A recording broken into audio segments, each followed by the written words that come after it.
Good to go. All right. Beth, may I have a roll call, please? Director Baker? Here. Director Case? Here. Director Cotton? Here. Director Foley? Here. Director Hazlett? Here. Director Mediata Ramos? Here. Director Murmakunde? Here. Director Najib? Here. Director Pence? Here. Are we in compliance with the open meetings law? Yes, we're in compliance. Thank you. Okay, we have quite a few people signed up for public comments today. It looks like we do not have more than allowed on any one topic. So I think that we can proceed unless any of the board has a concern with that. Okay, not hearing anybody, we will get started.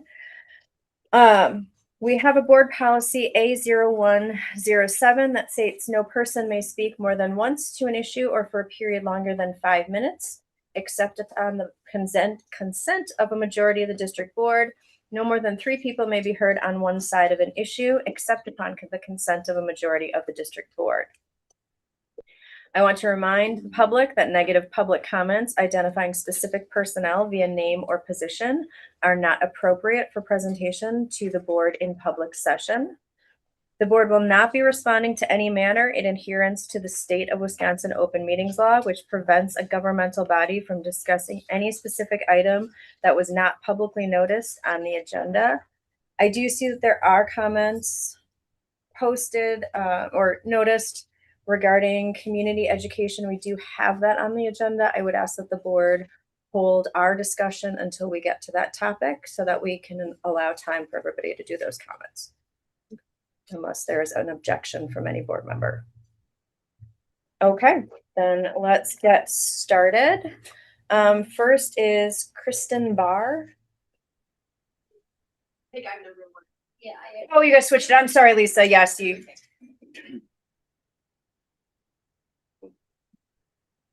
Oh, you're so far away, everyone. That's okay. Board Chairman, Chairperson Case, members of the MATC board, President Cruz, MATC colleagues, students, and community members, good afternoon. For those who do not know, I am Lisa Conley, president of AFT Local 212, the union representing MATC's full and part-time faculty, professional staff, and the engineers and production specialists at Milwaukee PBS. I want to take this opportunity to welcome Directors Cotton and Hazlett to the MATC family. Thank you for your willingness to share your knowledge, perspective, and expertise with us and in support of our students and communities that MATC serves. I hope that you will find your time on the board both rewarding and inspiring and not too tiring. I also want to thank the approximately 1,000 MATC colleagues who participated in the Wisconsin Employment Relations Commission Spring 2026 Union Recertification election that ended at noon today. I am happy to report that Local 212 has once again won recertification by wide margins. Good.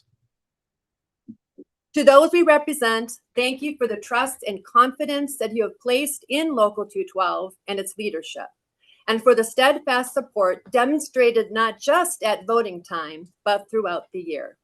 You and your contributions making MATC the beacon of hope for so many in the communities we serve are noted, valued, and appreciated. To the MATC administration and to you, the MATC Board of Directors, we look forward to working with you to seek new opportunities and avenues for growth, to celebrate our successes, and yes, to identify and find resolution to what ails us, some of which you will be hearing about today.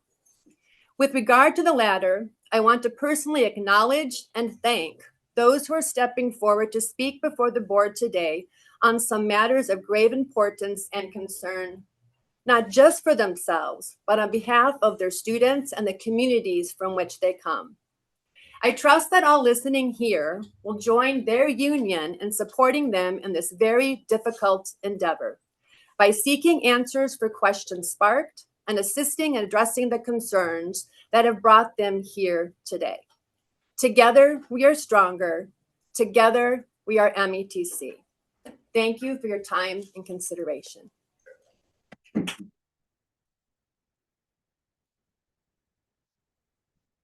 Okay, next is Kristen Barr.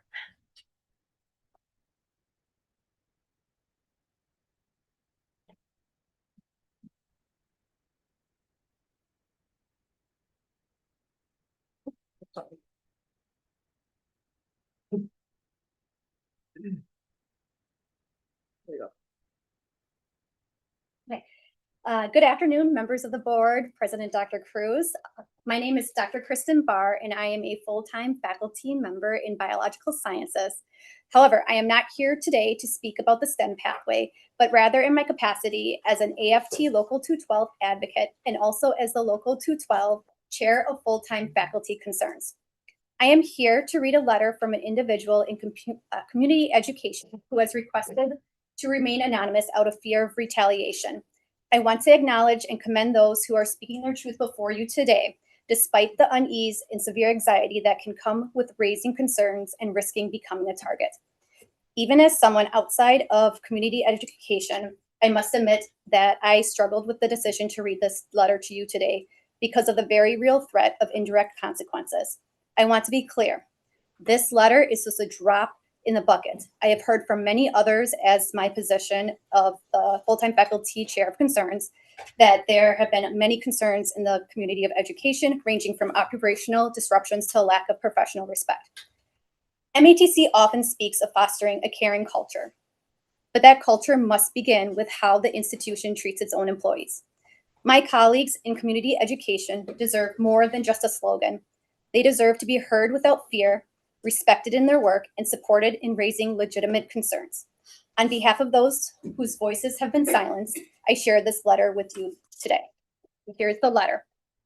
Dear members of the board, I am writing to share observations and concerns regarding leadership practices within the Division of Community Education. My intention is to highlight consistent patterns that have impacted operations, collaboration, and overall effectiveness. First, communication failures. Opportunities for meaningful dialogue have often been limited or absent. Meetings are either shortened, redirected away from key topics, or concluded without clear outcomes or next steps. In several instances, subject matter expertise was not fully considered, and attempts to share critical information were interrupted or deprioritized. Second, missed deadlines. Time-sensitive matters, particularly those tied to program implementation, staffing, and compliance requirements, have remained unresolved beyond necessary timelines. This has led to operational disruptions, increased workload for staff, and at times negative impacts on service delivery. Third, dismissal of collaboration. There has been an active discouragement of collaboration by isolating staff and excluding relevant stakeholders from decision-making. This lack of transparency has led to operational failures, most notably within the HSED program. Lack of professionalism. Fourth, concerns have also arisen regarding professionalism and interpersonal conduct. In some cases, interactions with staff and students have reflected a lack of flexibility, empathy, or respect, including an incident with a student over a parking space causing public safety to be involved. 5, role misalignment. Reassignments of specialized roles often occur without consultation, moving faculty and staff to functions outside their intended scope. These decisions are frequently made without understanding their impact on the overall program integrity. I share these observations with the goal of supporting a work environment that values clear communication, collaborative decision-making, accountability, and respect for the expertise of staff and faculty, many of whom have been in these positions for years. Strong leadership is essential to ensuring that programs operate effectively and that both staff and students are well supported. Thank you for your time and consideration. Signed, Anonymous. I also have printed copies of the full letter. I only read a shortened part because of time. You can give them to Beth, and then she'll make sure we get them. Thank you. Thank you. Thank you. Thank you so much. Thank you. Next we have Pat Fuller.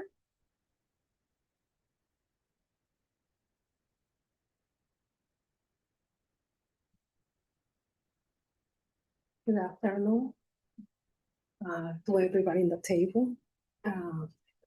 My name is Patricia Fuller. I'm in English language learning at the college, MATC Oak Creek. Thank you for giving me this opportunity to speak today. I would like to talk about the registration system. For many students like me, registration can be confusing and stressful. We are still learning English, so it's not always easy to understand online system, long instructions, or new vocabulary. When the system is difficult, it can make us feel nervous and insecure. I'm super nervous. It's okay. Take your time. It is very important for us to have an easy registration system. We also need help from the staff or advisors when we register. When someone can guide us step by step, we feel more confident and we make fewer mistakes. This helps us start our class successfully. A pre-registration form is also very helpful. When we have a paper copy, we can look at it anytime. It gives us clear information in one place. The printed form includes our name, a student ID number, our classes or teachers, the books we need, and the room numbers. That makes it easy for us to prepare for class, for our classrooms, and buy the correct books. Sometimes it is hard to remember everything in English, especially at the beginning. A printing schedule helps us stay organized and feel more comfortable. I want to learn success and be part of this college community. When the registration process is simple and clear, it helps me and other students focus on our education instead of worrying. I even have my hard copy. And I have the last one from that, before this one. It helps me a lot. And I have everything here I need. But today I register myself and I have 3 different pictures on my phone. And then if I lost those pictures and make more space in my phone, I know and I need to check it out. Sometimes for me it's like then I need to check it out my pictures. Where is my picture now? When I have the paper, I have everything here. If I forgot my ID, I have the ID number here too and everything I need. Thank you so much for listening to me and sorry about my English. You did very well. I'm Thank still you. learning. Thank you. Thank you so Thank much. you. Thank you.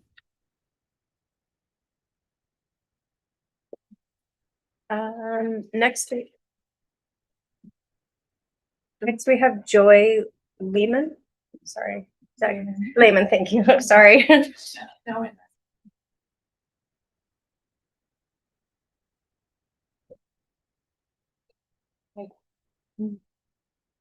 good afternoon, members of the board. My name is Joy Lehman. I'm a full-time ESL instructor at the downtown campus, a role I have cherished for 12 years. I consider it a privilege to work with the diverse immigrant and refugee communities of Milwaukee, students who navigate immense personal challenges to come to our classrooms and pursue a better future. I'm here because while the teaching part of my job has never stopped being a joy, the professional climate in my department has reached a crisis point. In the last year, we have felt a fundamental shift in leadership. We have moved away from a focus on instructional quality and toward a focus on providing the bare minimum to our students. Specifically, the committee dedicated to transitioning students to college-level classes has been disbanded. Decisions are being made about course hours and offerings without classroom visits or faculty consultation. Most concerningly, we are seeing a bottom-line approach that prioritizes cost-cutting over service to our students. Last week, we learned of a back-end change to a course that reduces its official load without changing its content or the work required to teach it. If applied across the board, this acts as a permanent pay reduction for part-time staff and forces full-time faculty to increase their workload with no commensurate increase in salary. This decision was made at the last minute and without any faculty input. Campus faculty's course schedules were submitted for approval in February, and that approval was withheld with no communication until last week, the week before registration was to start. This lack of communication is a missed opportunity. Had we been asked, we would have welcomed an honest discussion about how to improve our course offerings and address any concerns. Up until a few semesters ago, faculty planned and coordinated vital processes such as testing and registration, along with the other departments who are involved.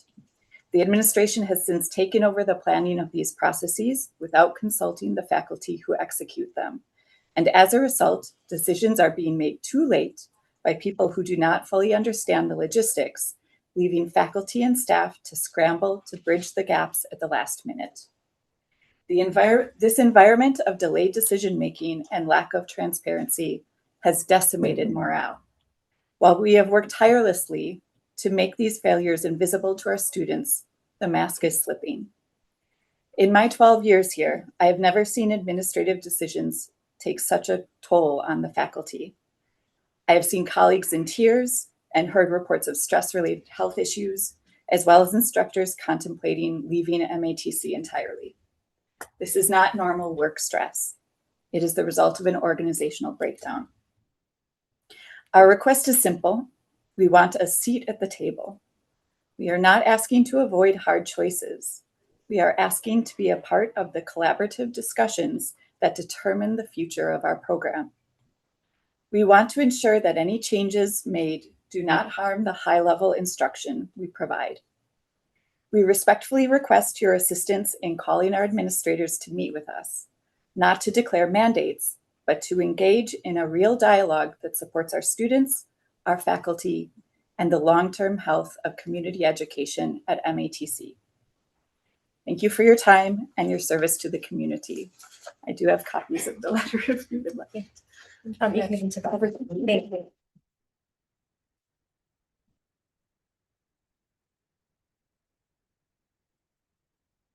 Right, next we have Holly Thielen.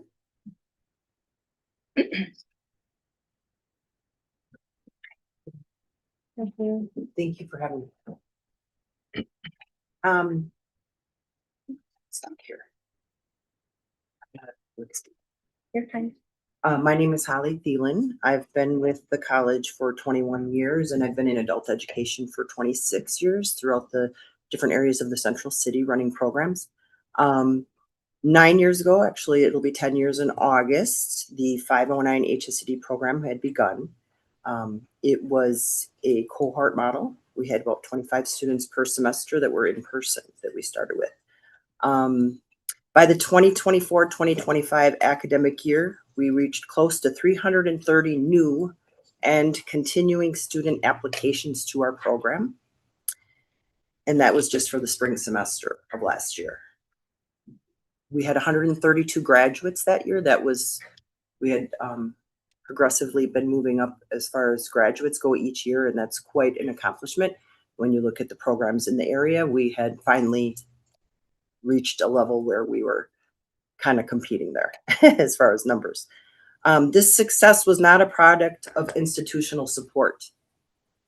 It was fueled by the hearts and souls of two women. For nearly a decade, I dedicated every waking hour to our students. My personal life ceased to exist because the mission, improving Milwaukee's 69% graduation rate, was too important to let fail. Post-COVID, the cracks became chasms. I didn't just ask for help. I begged. At every meeting, I pleaded, I cried.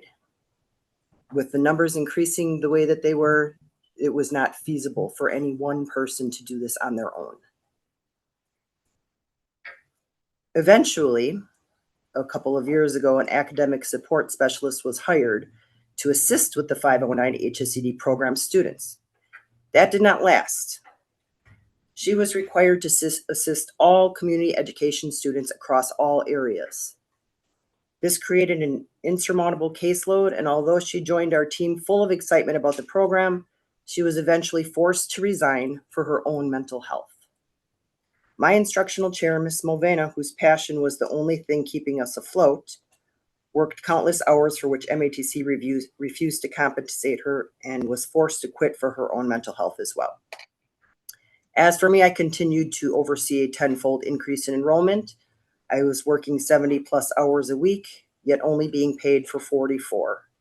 I worked every break between semesters without a dime of compensation, and this was made known pretty frequently. I'm not someone to ask for help, but in these situations, it was necessary. In a final act of disrespect, after I built one of the most successful HSED programs in the state, the administration kicked me while I was down by reducing my administrative hours from 12 to 8 per week. At that point, I had no choice but to also resign in August of 2025. I'm here to ask who allowed this. We provided the emails, the data, the warnings. The proof of mismanagement is now undeniable in the wreckage left behind since our departure in August. It currently takes 7 people to do the work the 2 of us did with no additional support. Because the transition was mishandled, enrollment has collapsed, falling from 330 students applying to the program and most of them being admitted in spring last year to 168 right now. While students begged for entry and classes sat empty, leadership took a 2-week vacation. Returning students were forced into redundant orientations, creating bottlenecks that prevented them from even starting their education. Important data collection forms for AEFL funding were discarded, and faculty access to student reporting was revoked without explanation. We had many students attend entire courses without even being registered, locked out of Blackboard, and denied the digital resources they needed to succeed. Our integrated education and training students had been lost in the system, and documented attempts by faculty to fix these errors have gone unanswered for months. The administration was not interested in the succinct inner workings of this program. Instead, we encountered a tight-knit administrative circle that prioritized protecting one another over justice, accountability, or the welfare of the Milwaukee community. The 509 program is not failing. It has been allowed to fall apart. Its success was stolen from the students the moment this administration decided that faculty burnout was an acceptable price to pay for their own convenience. Thank you.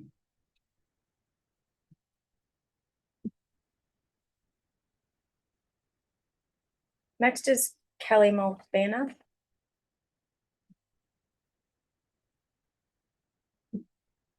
Hello, my name's Kelly Mulvana. I was Holly's IC, and I'm going to pick up in her letter where she left off. Actually, I'm going to back up a little because this is important to hear. The administration was not interested in the succinct inner workings of this program. Instead, we encountered a tight-knit administrative circle that prioritizes protecting one another over justice, accountability, or welfare of the Milwaukee County. The 509 program is not failing. It's been allowed to fall apart. Its success was stolen from the students the moment this administration decided that faculty burnout was an accountable price to pay for their own convenience. I can no longer stay silent. This isn't just about a resignation. It's about a total lack of oversight. It's time for this board to implement real checks and balances. The truth is the truth. The students of community ed deserve better than the leadership they have been given. I'm calling for an immediate investigation to the management of the 509 program and the restoration of the standards we worked for over a decade to build. We're very grateful for the opportunity to once again beg for help, and hopefully this time someone will hear it. Thank you.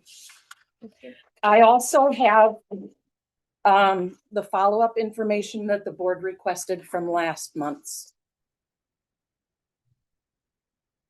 Thank you. Thank you.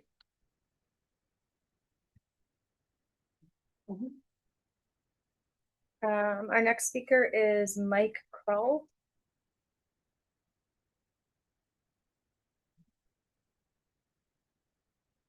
Good afternoon. Good afternoon. Chairperson Case, members of the district board, and Dr. Cruz, my name is Mike Kroll. I am an ESL instructor at the downtown campus and a former instructional chair. I'm reading this letter on behalf of the district-wide ESL instructors to address concerns about our administration's unsubstantiated reduction of teaching load from 25% to 10% for course and section ESL 700. I wish to reiterate the concerns of my colleagues who have spoken before me that we share serious concerns about being admonished by our pathway administration for being here today. We are speaking in defense of our program and students for which and for whom we have great affinity and strive to offer our best professional efforts. This letter serves to formally address the programmatic conflict regarding the reclassification of ESL 700, affectionately known as the workshop. Reducing the course load from the historical 25% to 10% is based on a categorical error that threatens both student retention and the pedagogical integrity of the program.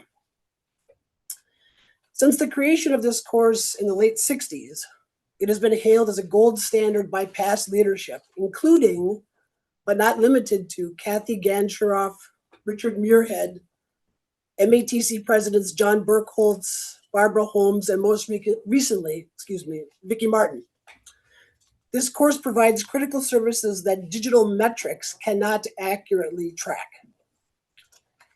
ESL 700 is the primary entry point for regularly enrolled students and those who miss traditional registration deadlines.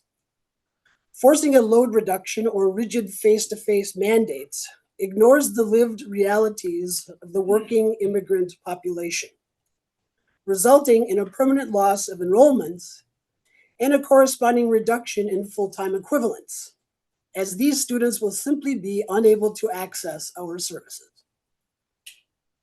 The current classification of ESL 700 as an independent study is fundamentally inconsistent with the instructional requirements and workload standards established in the MATC faculty appendix. While the handbook defines independent study as being primarily student self-directed, ESL 700 instead functions as a supported workshop clinical model, characterized by intensive faculty presence. The course demands constant one-on-one instructional intervention, including but not limited to bolstering digital proficiency, correcting physical worksheets and quizzes, facilitating conversation prompts, and providing real-time grammar support. These high-touch activities disqualify the course from self-directed status and align it more closely with a clinical environment where students progress at their own pace through computer-assisted language learning programs under direct instructor supervision. The metrics used to evaluate student activity in ESL 700 do not reflect the lived reality of the classroom, because the Blackboard shell only serves as a launchpad to external software resources. Blackboard clicks are an unreliable indicator of actual academic engagement. The core of student experience occurs within specific computer-assisted learning programs and through one-on-one interactions with instructors to review paper-based supplements. Consequently, relying on Blackboard data overlooks the intensive student-teacher interaction that defines this course and accurately reflects its instructional complexity. Relying solely on Blackboard clicks creates an administrative blind spot regarding the labor-intensive work required to retain vulnerable students. By prioritizing these inappropriate metrics, such as Blackboard activity data versus actual real Rosetta Stone usage, leadership relies on bad data That's 20 seconds. that misrepresents the program effectiveness and misguides decision-making. We respectfully request a 1 academic year stay of implementation in order to follow proper procedure and correctly modify the program schedule. If the priority is truly a mission of equity and access, you say time? Okay, thank you. Thank you. I appreciate your time.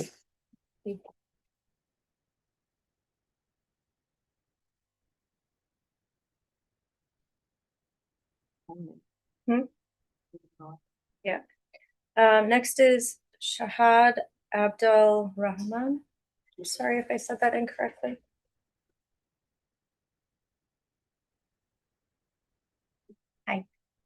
Good evening.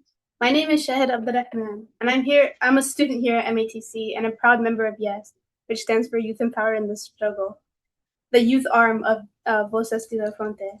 I also represent the students whose voices are too often left out of decisions that directly impact their education and our lives. Before coming to MATC, I was an active member of YES in high school, where I helped lead a walkout at Hamilton High School, because I believed then, and still believe now, that students have the power to speak up and demand better. That belief is here. That belief is why I'm here today. I represent members of Voces de la Fronte, Wisconsin's largest immigrant and workers member organization. Our members, who are immigrants and refugees from across the world, rely on MATC's community education diversity to help build their futures. For many, ESL classes are not just about learning English, but they're about survival, opportunities, and dignity. They are not about being able to support their family. Sorry. They're about being able to support their families, connect with their communities, and truly call Wisconsin home. My parents attended MATC and took ESL classes when they first came here. My dad took it about 20 years ago in person, but had to drop out because he had to go to work and take care of his family. He couldn't balance going there and all his other responsibilities. This is the reality for so many others as well. Removing blended or online class access to ESL and GED classes will only cause people with families and other responsibilities harm. People who seek out these classes want better opportunities or the ability to better communicate with others around them. Not all of these people can dedicate as much time to commune to campus, and some don't even have access to transportation needed. We urge you to reinstate blended and virtual options for ESL and GED classes. Do not take away what so many students rely on to build better lives. And to my fellow students, this is our college too. We have a voice, and we have the power to come together. I invite you to join me in YES at MATC to organize, to advocate, and to make our communities heard. Because when students stand up, change happens. Thank you. Thank you.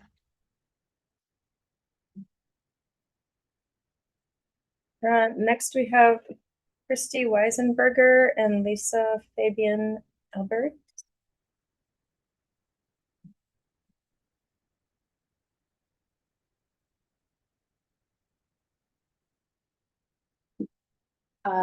Dear members of the board, Lisa and I are full-time ESL faculty members and just want to express some concerns about the current registration process at downtown and Oak Creek campuses. We're nervous about coming forward because of the negative work environment, but the following issues really need immediate attention for our students. The downtown ESL schedule for fall was submitted in February, as you've heard, yet it remains unapproved by administration. Despite this, staff are currently registering students for classes that are still subject to change. Enrolling students in a class that may not exist or may change is fundamentally unfair and creates unnecessary instability for our learners. Administration has also unilaterally prohibited faculty and staff from providing students with digital or paper class schedules, as you've heard, designed for ESL students, insisting that students instead rely solely on internal technology. This decision is presumptuous and disrespectful to our students. Most English language learners need visual representations to coordinate their studies with work and home life. Even at an intermediate level, many students struggle to manage the myriad of required platforms, including Gmail, Blackboard, Burlington English, Duo, self-service, password manager, parking kiosks, etc. Our students' primary focus is the English language. They should not be punished for failing to master complex technical systems as quickly as administrators demand. Hi, everyone. One of my students is 87 years old. It's very difficult for her to use technology. but with my help and her new flip phone, she can now get on Blackboard to complete assignments. She asked me if she would get a printed schedule for next semester. I told her we're not allowed to print schedules, but she could take a photo of the self-service screen when a staff member helps her register. It is not only this student that will have problems. The majority of the students will have issues.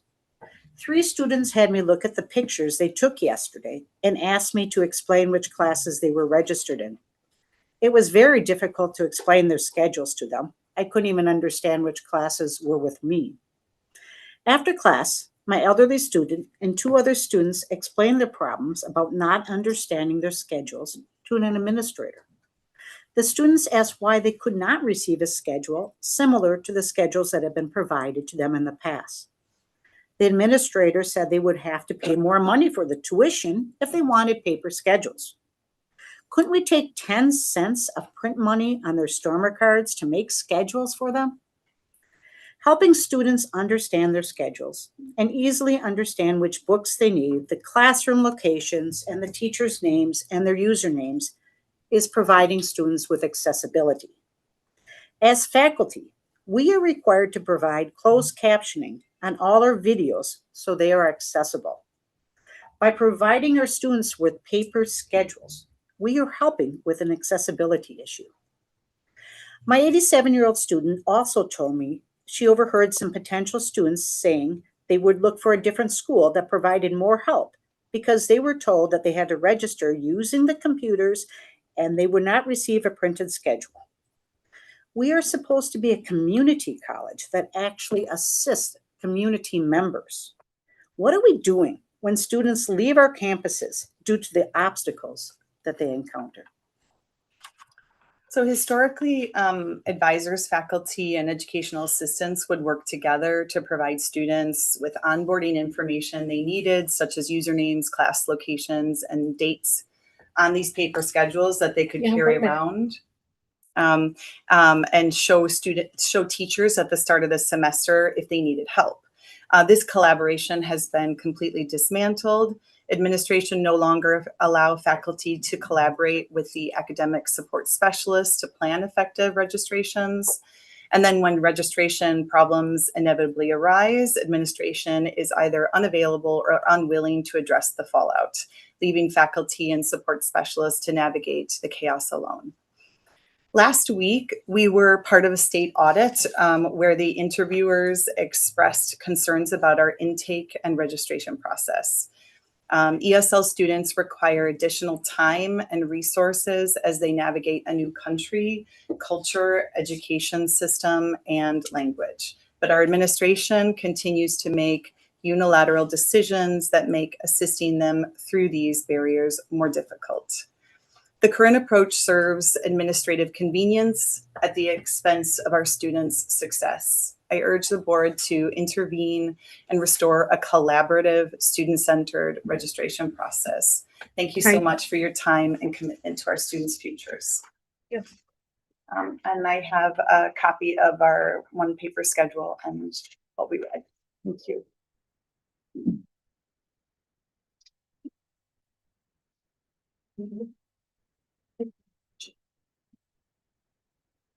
Next, we have Liz Browning.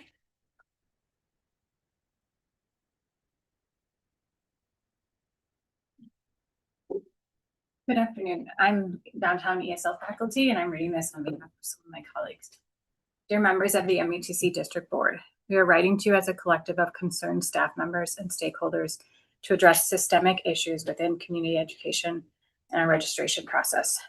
Due to an environment that currently lacks psychological safety, we are submitting this feedback anonymously to protect ourselves from potential retaliation. MATC's strategic plan, Ascend Together, identifies 3 primary pillars: student success, community trust, and a caring culture. Current administrative directives regarding registration are not only failing to meet these goals, but are actively undermining them.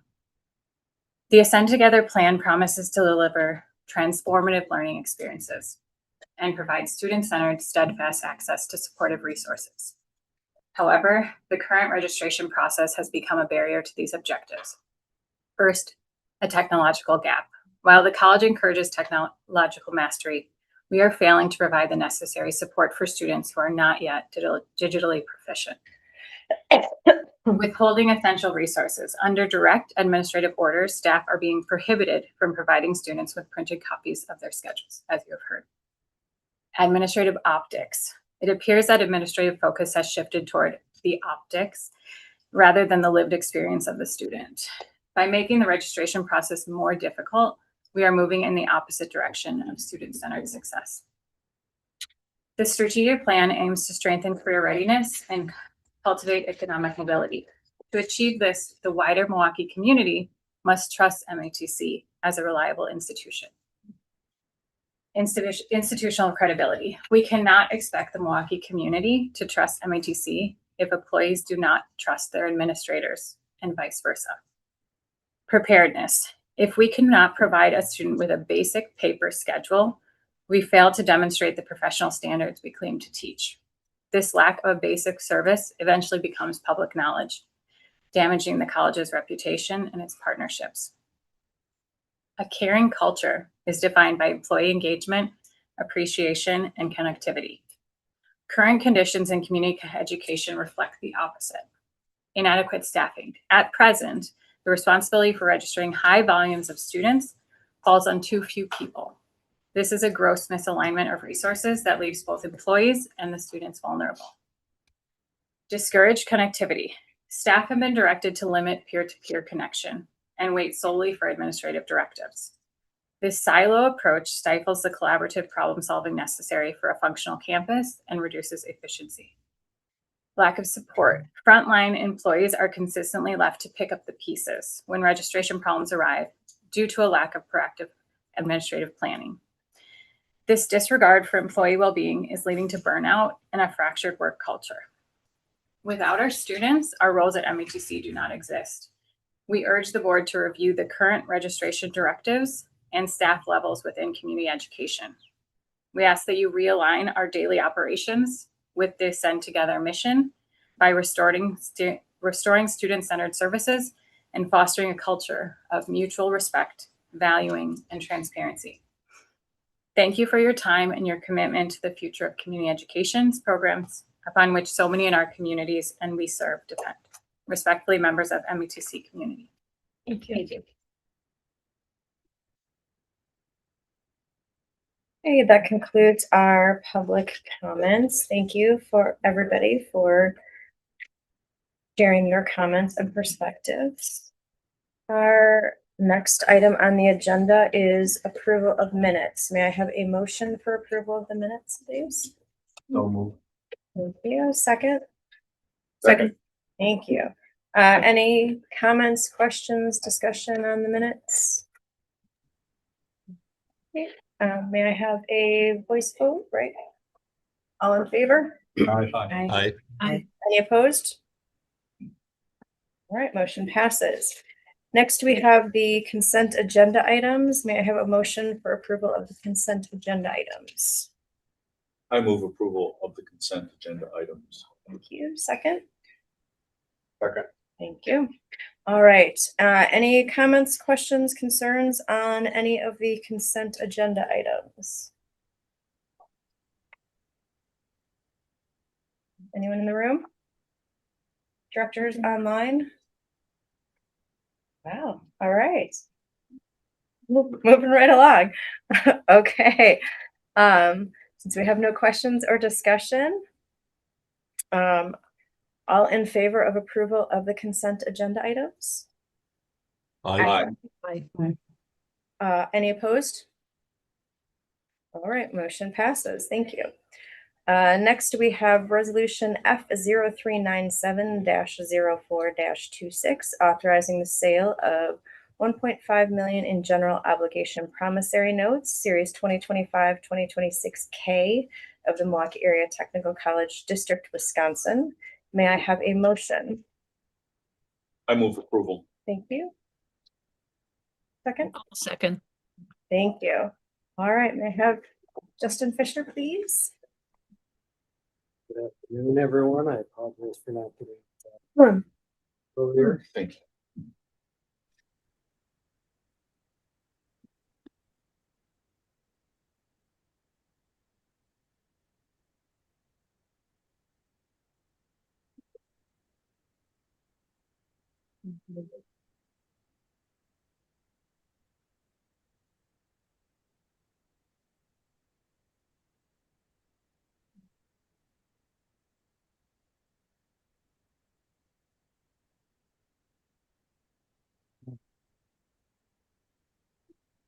Good evening, good afternoon, everyone. So keep this pretty short and sweet as far as, what's happened over the last month. It's been Iran war, what's going on overseas. Every time there's potentially a ceasefire or something calming down, we see the markets rally with it, whether it be the stock market. Same thing with interest rates. We see interest rates come down every time there's potential ceasefire.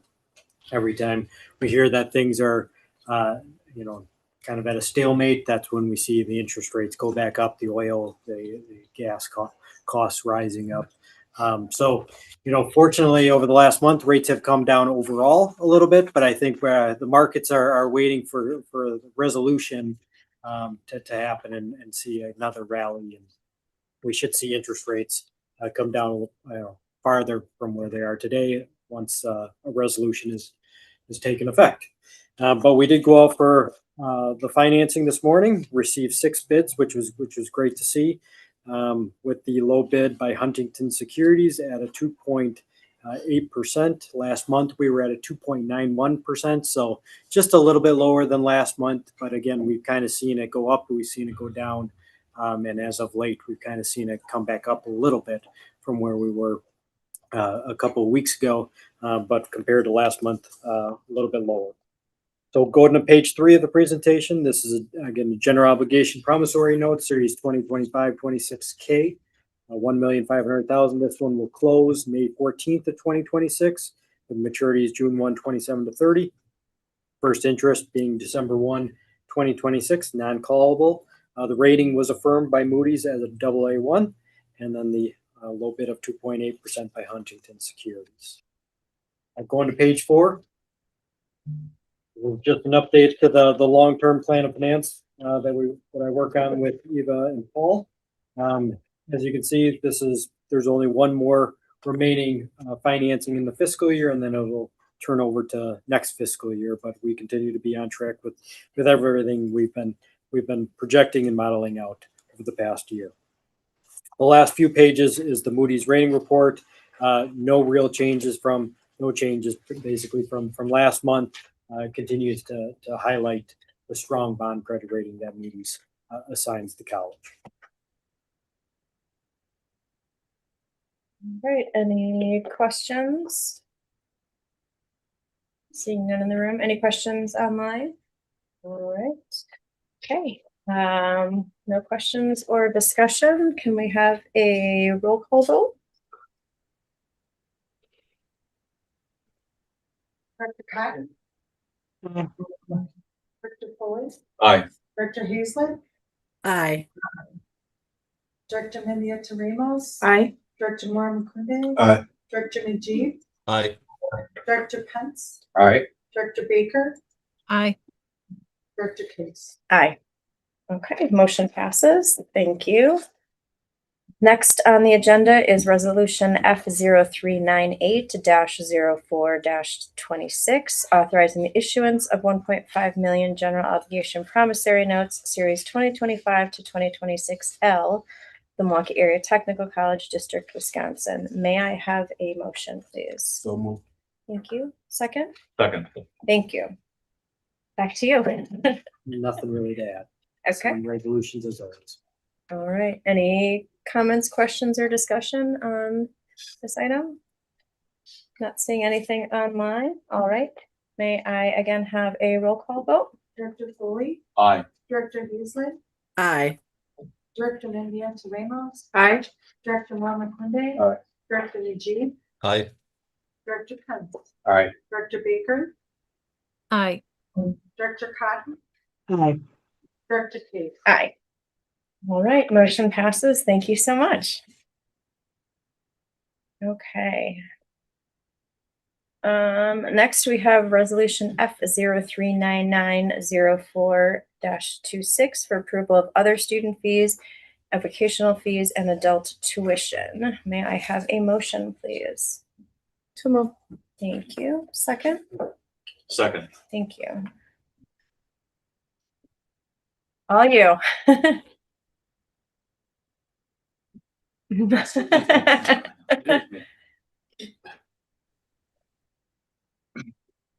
So you have your materials. I should start with good afternoon, Madam Chair, board members, President Cruz, and faculty, staff, and guests. You have in your materials the approval item for the fee for the upcoming year. This is the time of year that you typically approve these items, and it always follows the approval of the tuition and fees by the Wisconsin Technical College System, which they did at their meeting in March. And so on the document, you will see the fees for tuition, those that are WTCS controlled, 2% increase to college parallel tuition, and a 3% increase to the post-secondary and vocational adult tuition. So we have used these figures in our budget planning going forward for next year. You also see a number of MATC controlled fees. One is the student activity fee, which shows an increase from $14.75 to $17.25. This is part of a multi-year escalation of that fee that had been voted upon and approved by the District Student Government Association. It helps to fund some operating expenses for student events, food pantries, and other other activities within the student life areas. There is also a material fee base rate increase from $5 to $6. And I'll just note, otherwise, there is a change to the commencement fee. We are eliminating the singular fee of $15. We actually had done this a couple of years ago, and so we're actually taking it off the fee schedule finally. At that time, we had included the graduation assessment per credit hour instead of that $15 fee, which is being increased at this time to offset the graduation cost. Happy to answer any other questions you may have about the fee schedule, however. Any questions in the room? Go ahead, Dr. Foley. Could you explain to me what the group dynamics motorcycle, I guess we'll start with those, what those fees are about? I hope I can. I'm looking for exactly where the group dynamics fee is here to refresh my memory. It's right above Halfway down there. Under Right. Okay. The group dynamics fee, the group dynamics specifically is a fee for underage offenders, and so this is one of the programs that we teach as at Technical College as a matter of for the state that might be required for underage offenders of various sorts. I don't know which specifically, but it's required for them as part of a court determination. Okay, so this is a course that the court has ordered them to take. That's my understanding. Okay. Or it may be an optional course in lieu of paying a fine, perhaps, or something like that. Okay, and then the motorcycle fee is also basically a course fee? A course fee related for a basic motorcycle riders course. We have a range at our, I believe it's MEC1 campus. And so some courses are taught up there for motorcycle riders. And multiple offenders? Once again, it's one of the state courses that the Technical College System is the agency to teach those courses across the state as they are required through judicial action. Thank you. Yes, sir. Any other questions in the room? Any questions from the directors online? Yes, I have one.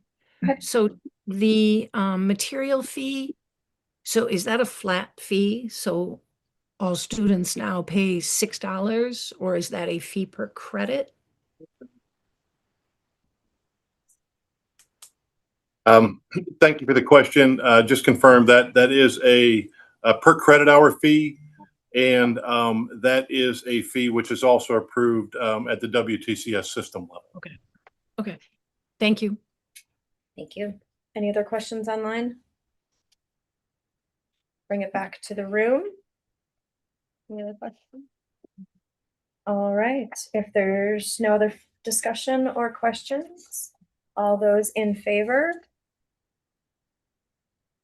Aye. Aye. Any opposed? All right, motion passes. Thank you so much. Thank you. Okay, next we have 2 policy approvals, and these were both pre-reads previously, so this is actual approval. Can I have a motion for pre-employment criminal background check? I move approval. Thank you. Second? Second. And I believe we have the VP of HR to talk us through this. Okay.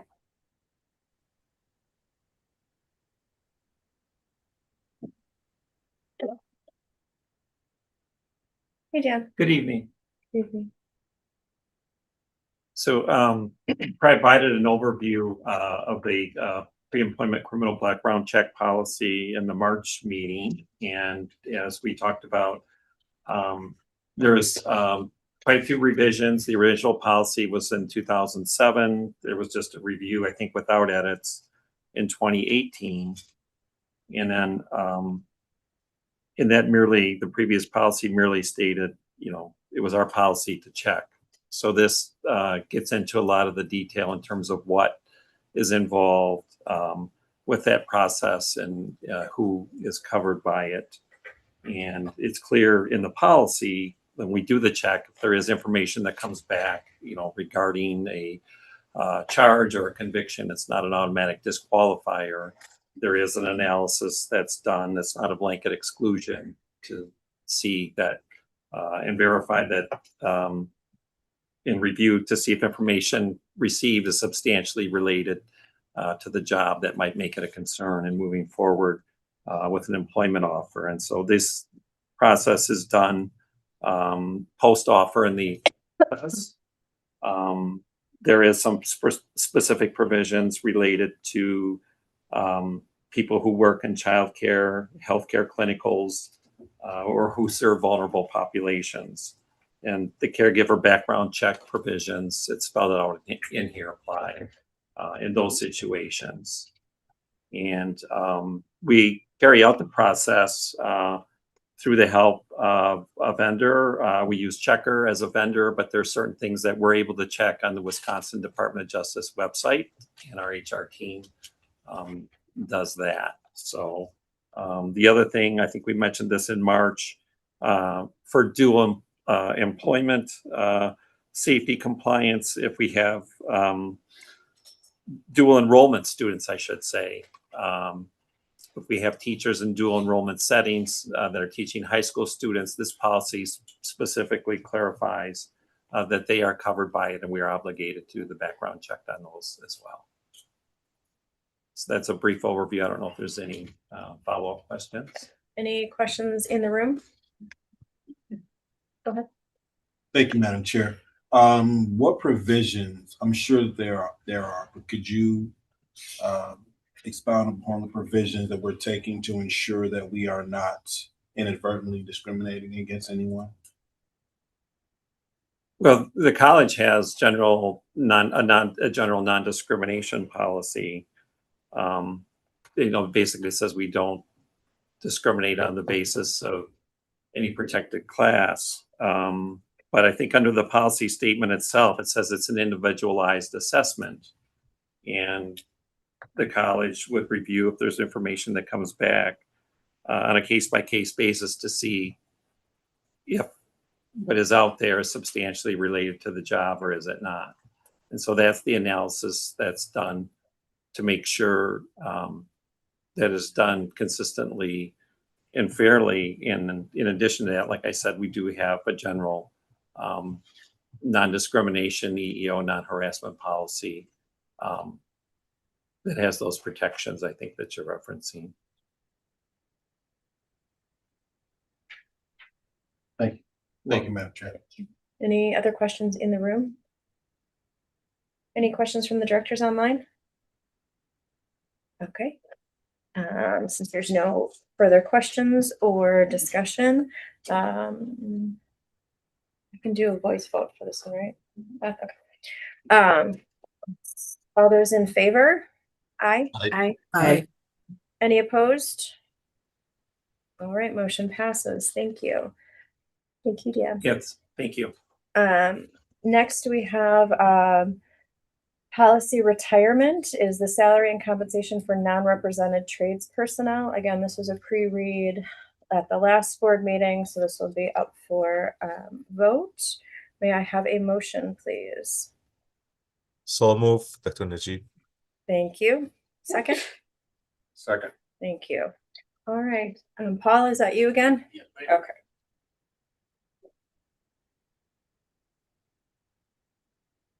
Thank you, Madam Chair. This policy was first presented to you for review to retire the policy in January. And following that, you had some questions, which I think we've answered and provided to all of the trustees the answers. We also, instead of bringing this back in February, did some additional work. The HR department did some compensation reviews for these 7 job specialties that are included in this policy, the trades personnel.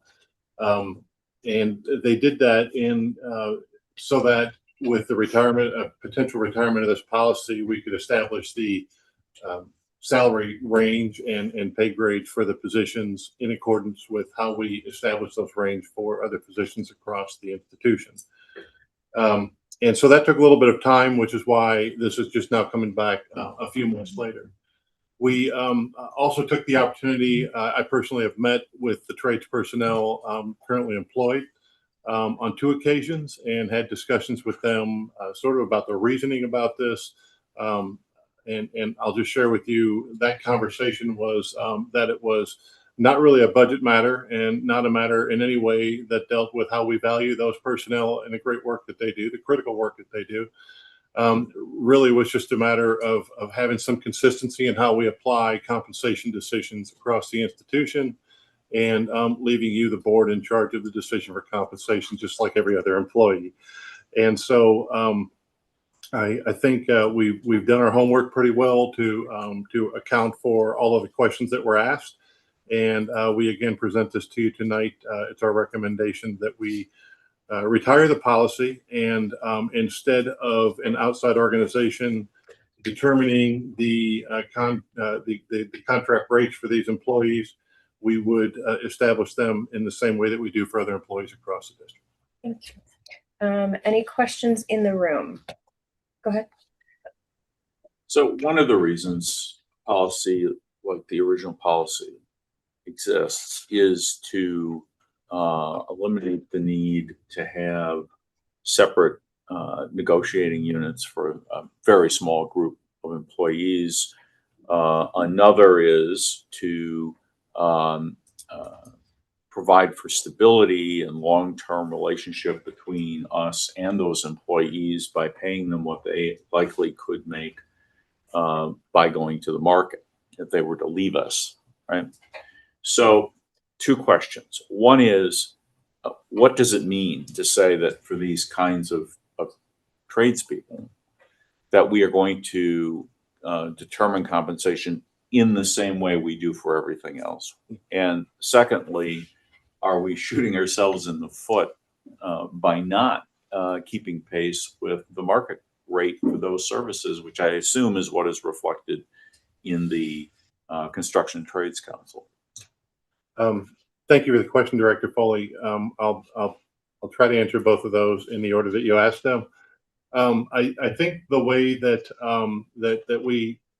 the manner in which we determine salaries for other employee groups, there is periodically a market scan, and that would account for the very same information that we are seeing from the Trades Council in theory, as we are doing a market scan in our region and using available resources, and again, in the same manner that we do for other employees. That information is available using the databases and resources that the human resources area has available to them. By way of not falling behind, we have a number of processes that I think would account for that.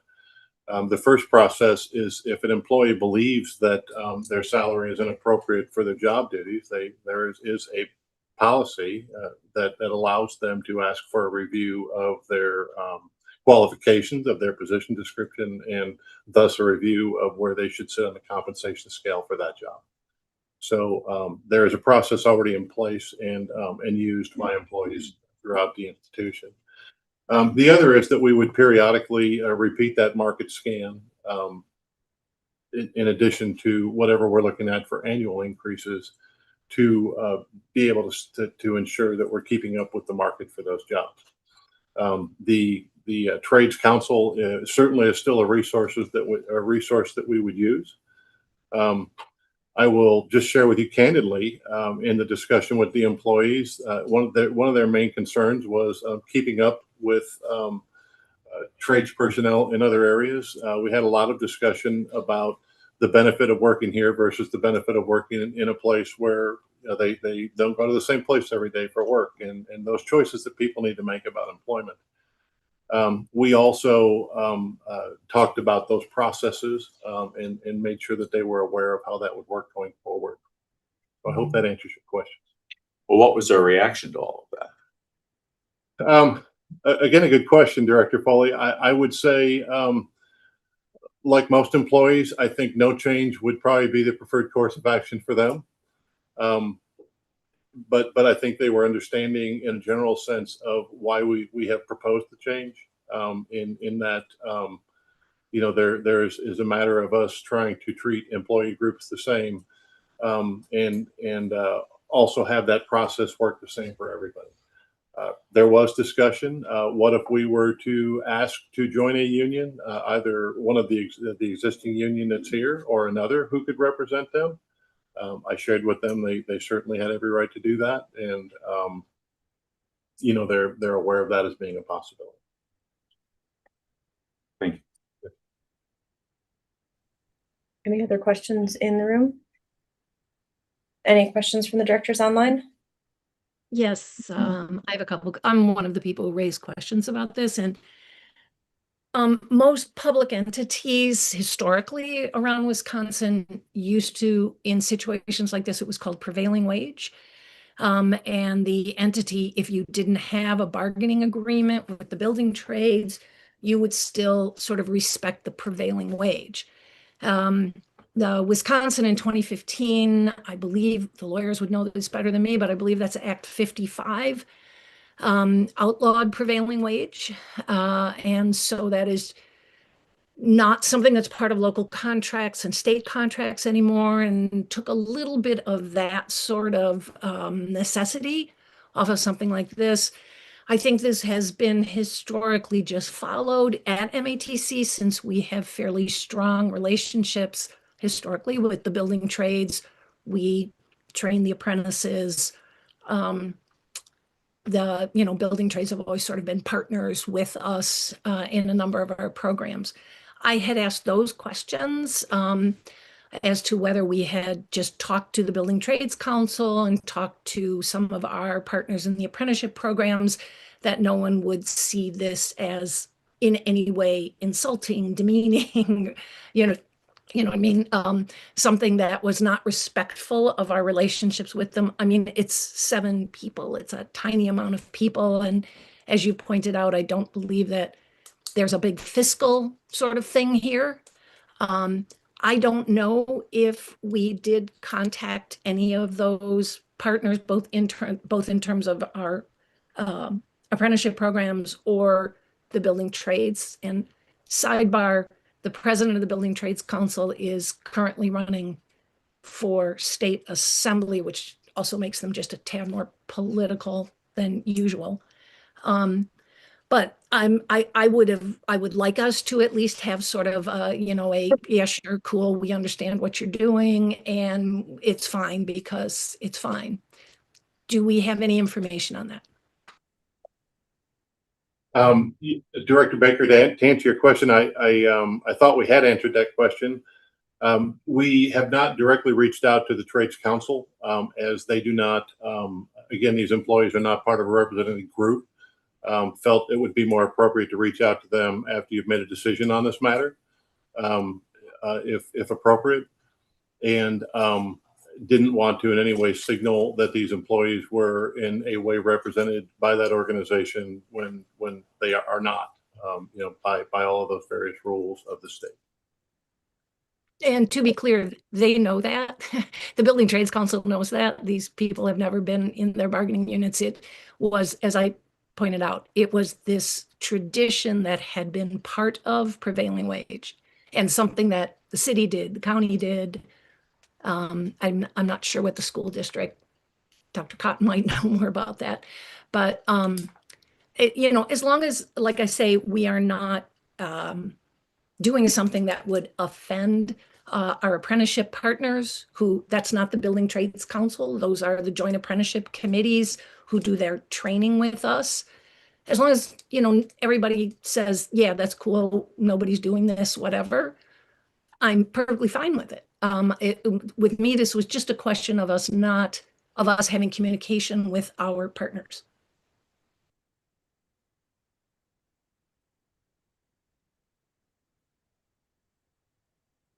If there's still a question to answer there, I don't believe we've had those communications yet to directly answer those. Okay, thank you. Thank you. Any other questions or comments? Oh, I'm sorry. Yeah, Just one more. Go ahead. So are they defined as a part of one of the bargaining units at the college? No, ma'am, they're not currently defined as a part of a bargaining unit here at the college.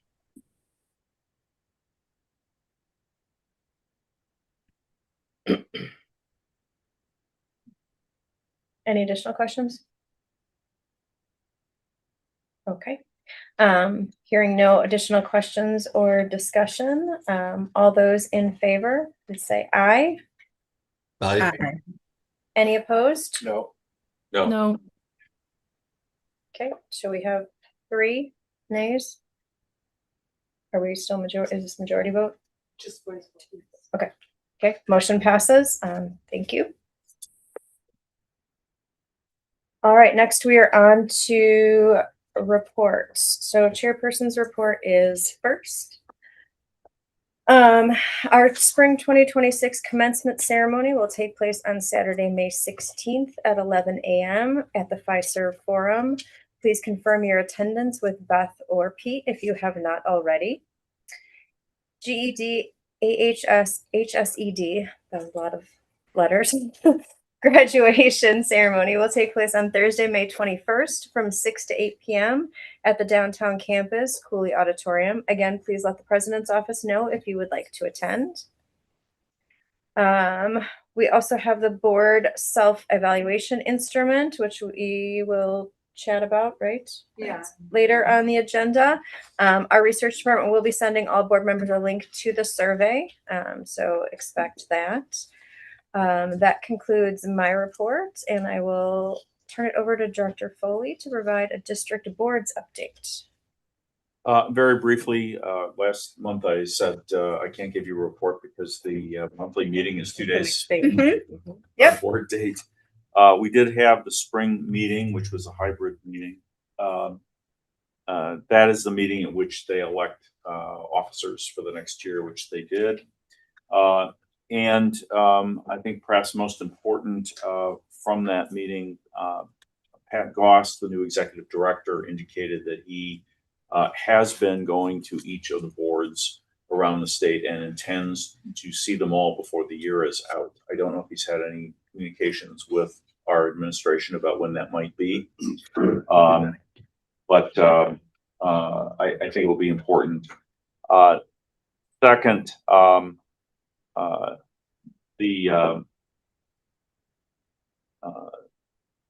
the DBA is looking for ways to make membership more valuable, and one of those is to have informal online meetings on a Tuesday each month from 6 to 7 p.m. for the purpose of having the trustees of each of the colleges talk to each other about concerns, what they're doing, what have you. which everyone involved, including me, thought was a good idea, except that they had picked the fourth Tuesday of the month between 6 and 7 p.m. Sure. So we may want to, have a hard stop At 6. at 5:55. I'm going to see if I can get them to change that to some other Tuesday. Let's see. The virtual summer meeting is June 19th. Because it's virtual, I would strongly encourage any of our board members that has not been to a district board association meeting to participate. As I said, it is the June 19th. I don't have the time, but it's on the website, and if you'd like me to supply that for the minutes, I can do that. Fall meeting is October 8th at Moraine Park at their West Bend campus, and that is the June meeting and the October meetings sandwich the time period when we'll be deciding, along with the state office, what legislative initiatives we want to support in the next budget cycle. Oh, yeah. Okay, thank you. Any comments or questions for Dr. Foley? Okay. Next we have the president's report. Thank you, Chair, and good afternoon still, right? Everyone, great to be here with you. And I want to start off by celebrating the achievements of our men's basketball team, and they're going to come in a moment.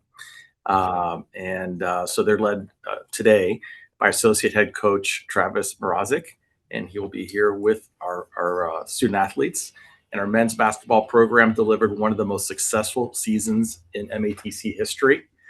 The Stormers reestablished themselves among the nation's premier Division II programs by winning the Region 4 Midwest District A championship for the 7th consecutive year and securing the number 3 seed at the NJCAA Division II National Tournament, the highest tournament seed in our program's history.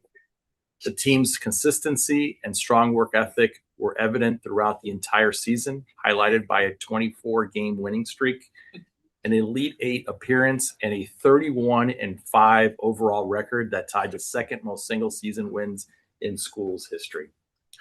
The team's success led to significant individual recognition as well. Sophomore transfer guard Jaden Hackett. Is he here? There he is. Headlined the trio of all-region honorees as the 2026 Region 4 Midwest District A Player of the Year and a first-team All-American.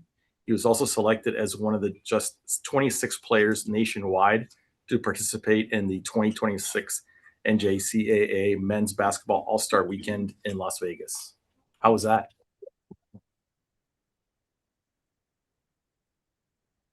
Sophomore guards Radel Boughton and Noah Daniels also earned an all-region honors. Raise your hands. And head coach Randy Casey capped the year by being named Region 4 Coach of the Year for the 5th straight season. Together, this group delivered a historic season that strengthened MATC's position as one of the nation's elite men's basketball teams. Let's give them a big hand.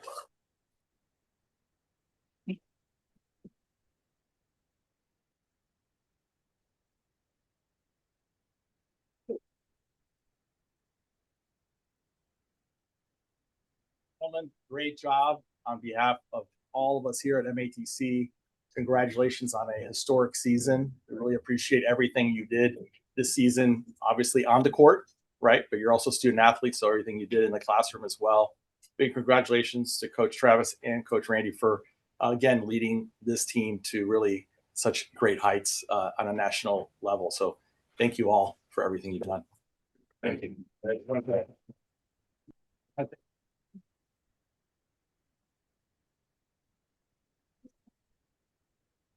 But they had to stand up because honest.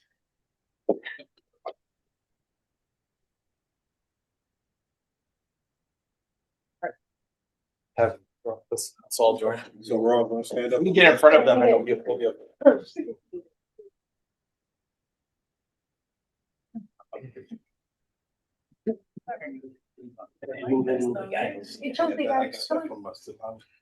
We can move up a little bit so that we can have them.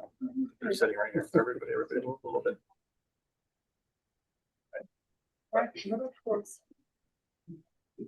One, over here, 1, 2, 3. Looks good to me. Right. Great job. Yes. Bringing up the board.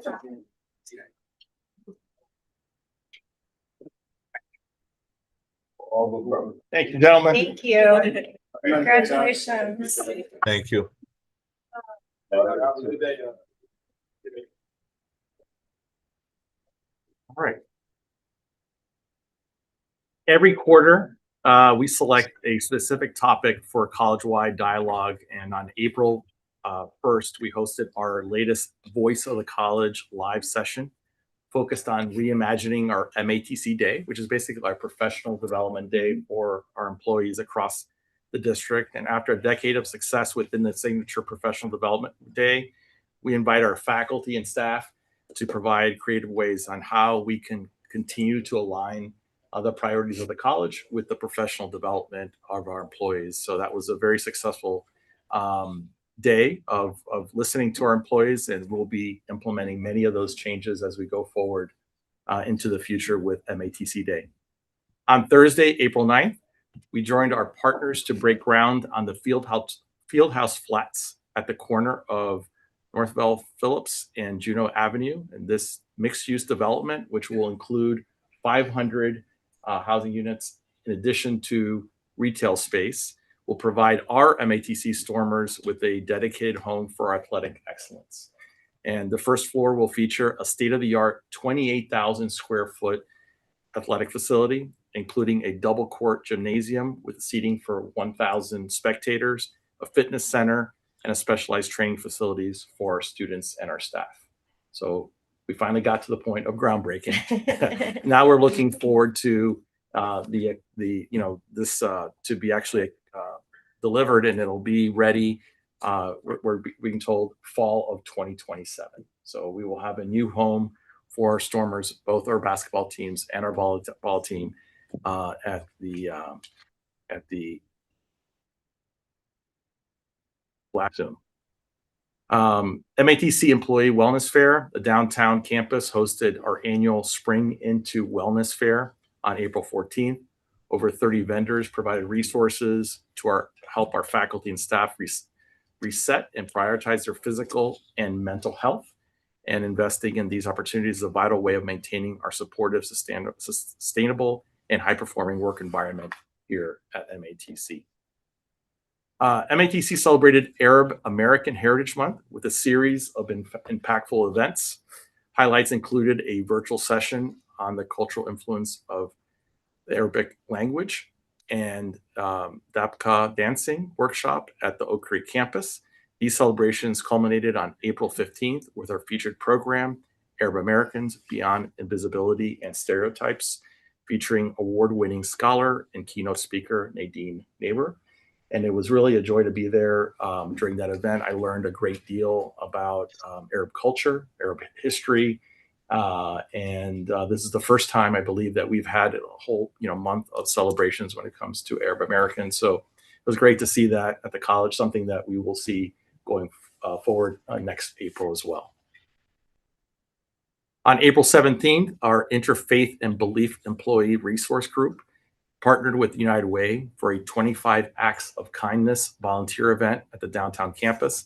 The faculty and staff gathered to pack 100 teen mental health packets designed to support youth across the Milwaukee community.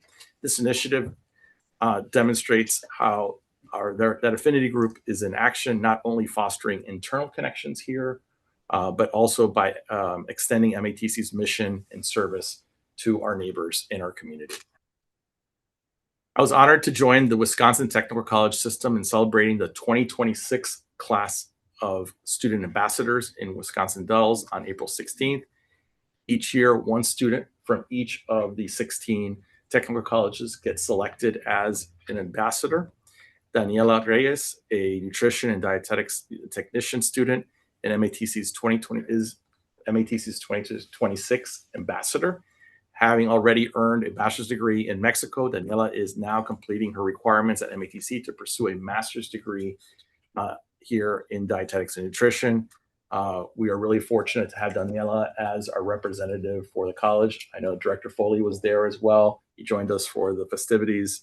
Again, her speech was very inspirational, along with the other 15 ambassadors. Really showed the the greatness of our students and what they represent, not just here in Milwaukee, but across the great state of Wisconsin.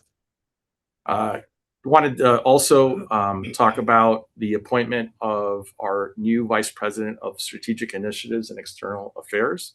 Following a comprehensive search, I'm pleased to announce the appointment of Dr. Michael West as the new Vice President of Strategic Initiatives and External Affairs, effective June 8th. Reporting directly to me, Dr. West will oversee strategic planning, accreditation, marketing, governmental relations, and also workforce solutions. And I look forward to introducing him to all of you at our June meeting. I'm pleased to report that we have successfully achieved our budget enrollment for this fiscal year. At present, we are closely monitoring our progress towards our aspirational target, and I'm happy to share that we have already reached 99.3% of that aspirational target, and we'll find details of the enrollment in your reports that you've been given earlier. That concludes my report. I'm open to any questions. Any questions in the room? Any questions online? All right, thank you so much. Thank you. All right, we next have our District Student Senate report. Yes, thank you, Chair. Excuse me. Thank you, Chair Case, Dr. Cruz, a member of the District Board, Administration, and College Community. My name is Elizabeth Calixto, and I serve as the Chairperson of District Student Association. I am pleased to provide an update for April on the student engagement across Milwaukee Area Technical College. Following March Career and Internship Fair, the college continued to support career readiness throughout targeted programming. On April 2nd, a resume and interview workshop was held to strengthen their applications material and build confidence in the hiring process. Additionally, employer information sessions and recruitment events on April 9th and April 16th provided students with continued opportunities to connect directly with employers and explore career opportunities. Student engagement remained strong throughout a variety of campus-wide programs. On April 3rd, students came together for a spring campus game night, creating a space for connection and community. Leadership development continued on April 10th through a student-organized leadership workshop, equipping student leaders with tools to effectively lead and sustain their organizations. On April 17th, campus had hosted a spring engagement event, further encouraging students to improve and peer connection. Cultural awareness and inclusion were highlighted this month. On April 15th, campuses recognized Arab Heritage Month with a celebration that promoted cultural understanding and appreciation within the MATC community. As the semester progressed, students' well-being and academic success remained a priority. From April 22nd through April 24th, campuses hosted a de-stress week activities, offering students resources and events focused on mental health, balance, and stress relief during a critical academic period. To close this month, campuses will be hosting student recognition and end-of-the-year celebrations from April 28th throughout April 30th, honoring students' achievement, leadership, and contributions throughout the academic year. In addition, the Students Association is currently facilitating student elections throughout April. This process continues to be an important opportunity for students to engage in governance, step into leadership roles, and strengthen student voices across the college. Student organization and campus activities continue to support and promote throughout this Campus Lab platform, which remains a key tool in increasing student engagement, involving communication, and connecting students to involvement opportunities across the campuses.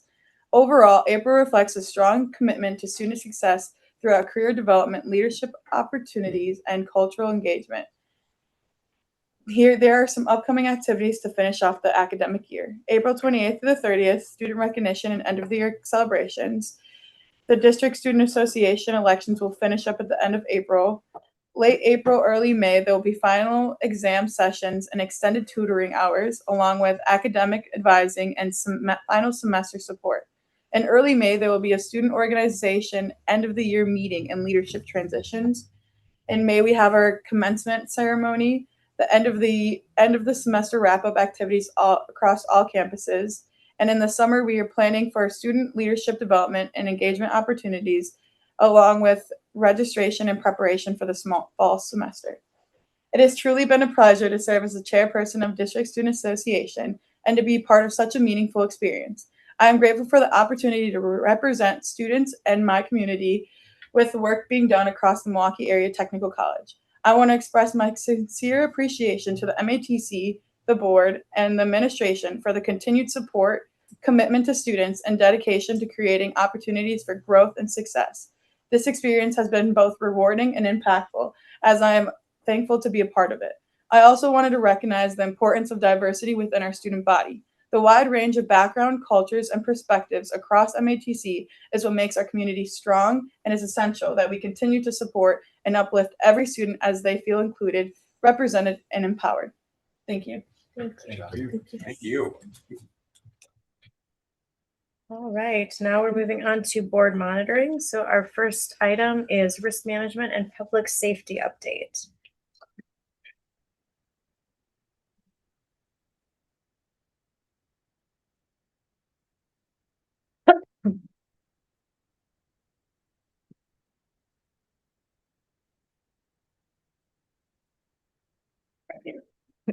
I got a few of my command members joining us today.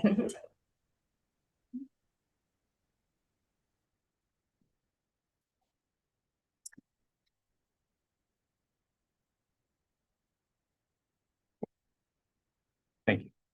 Thanks. Great.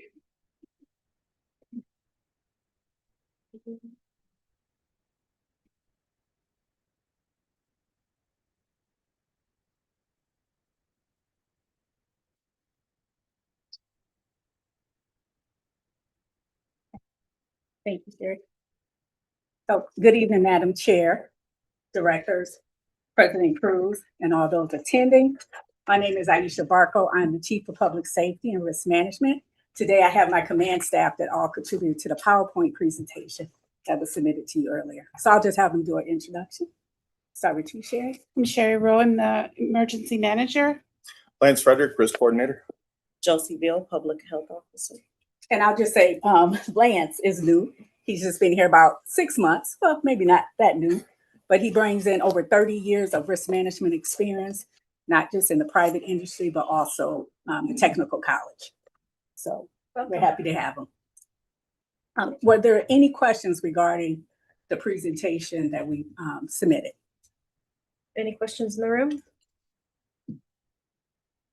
Any questions from the directors online? If I could, it's not really a question, but I just really wanted to thank you for a really very detailed presentation. It was very useful. Thank you.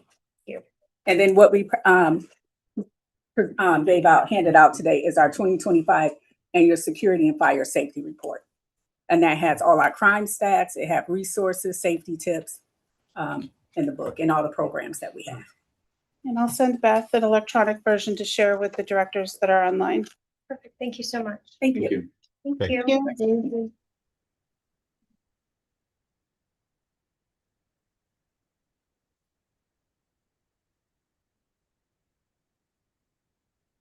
Okay, next on the agenda is the board self-evaluation instrument. So we discussed this previously. There was 2 specific questions that there was still board concerns on. So we did update the verbiage. I believe it was question 1 and question 8, if I'm not mistaken. Question 1, we adjusted the verbiage to more closely reflect the feedback that was received. Any additional comments or questions on the rewrite? What was the second one? I believe it was 8. Was it 8? Yeah. It was the one referencing the TCF, the state reports, yeah, which that we had edited that one slightly as well to be a bit more clear.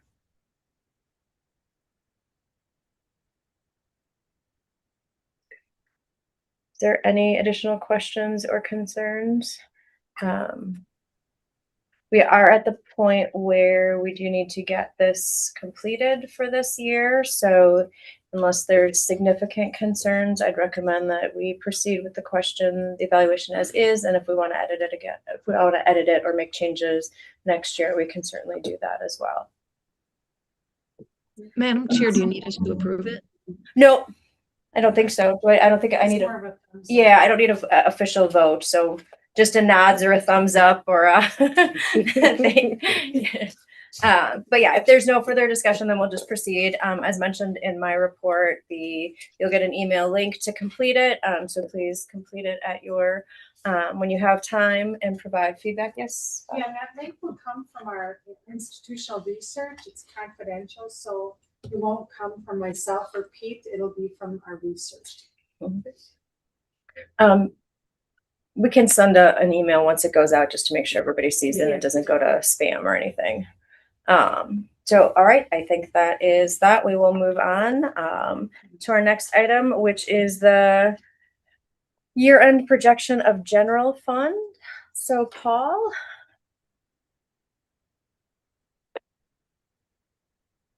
Thank you again, Madam Chair.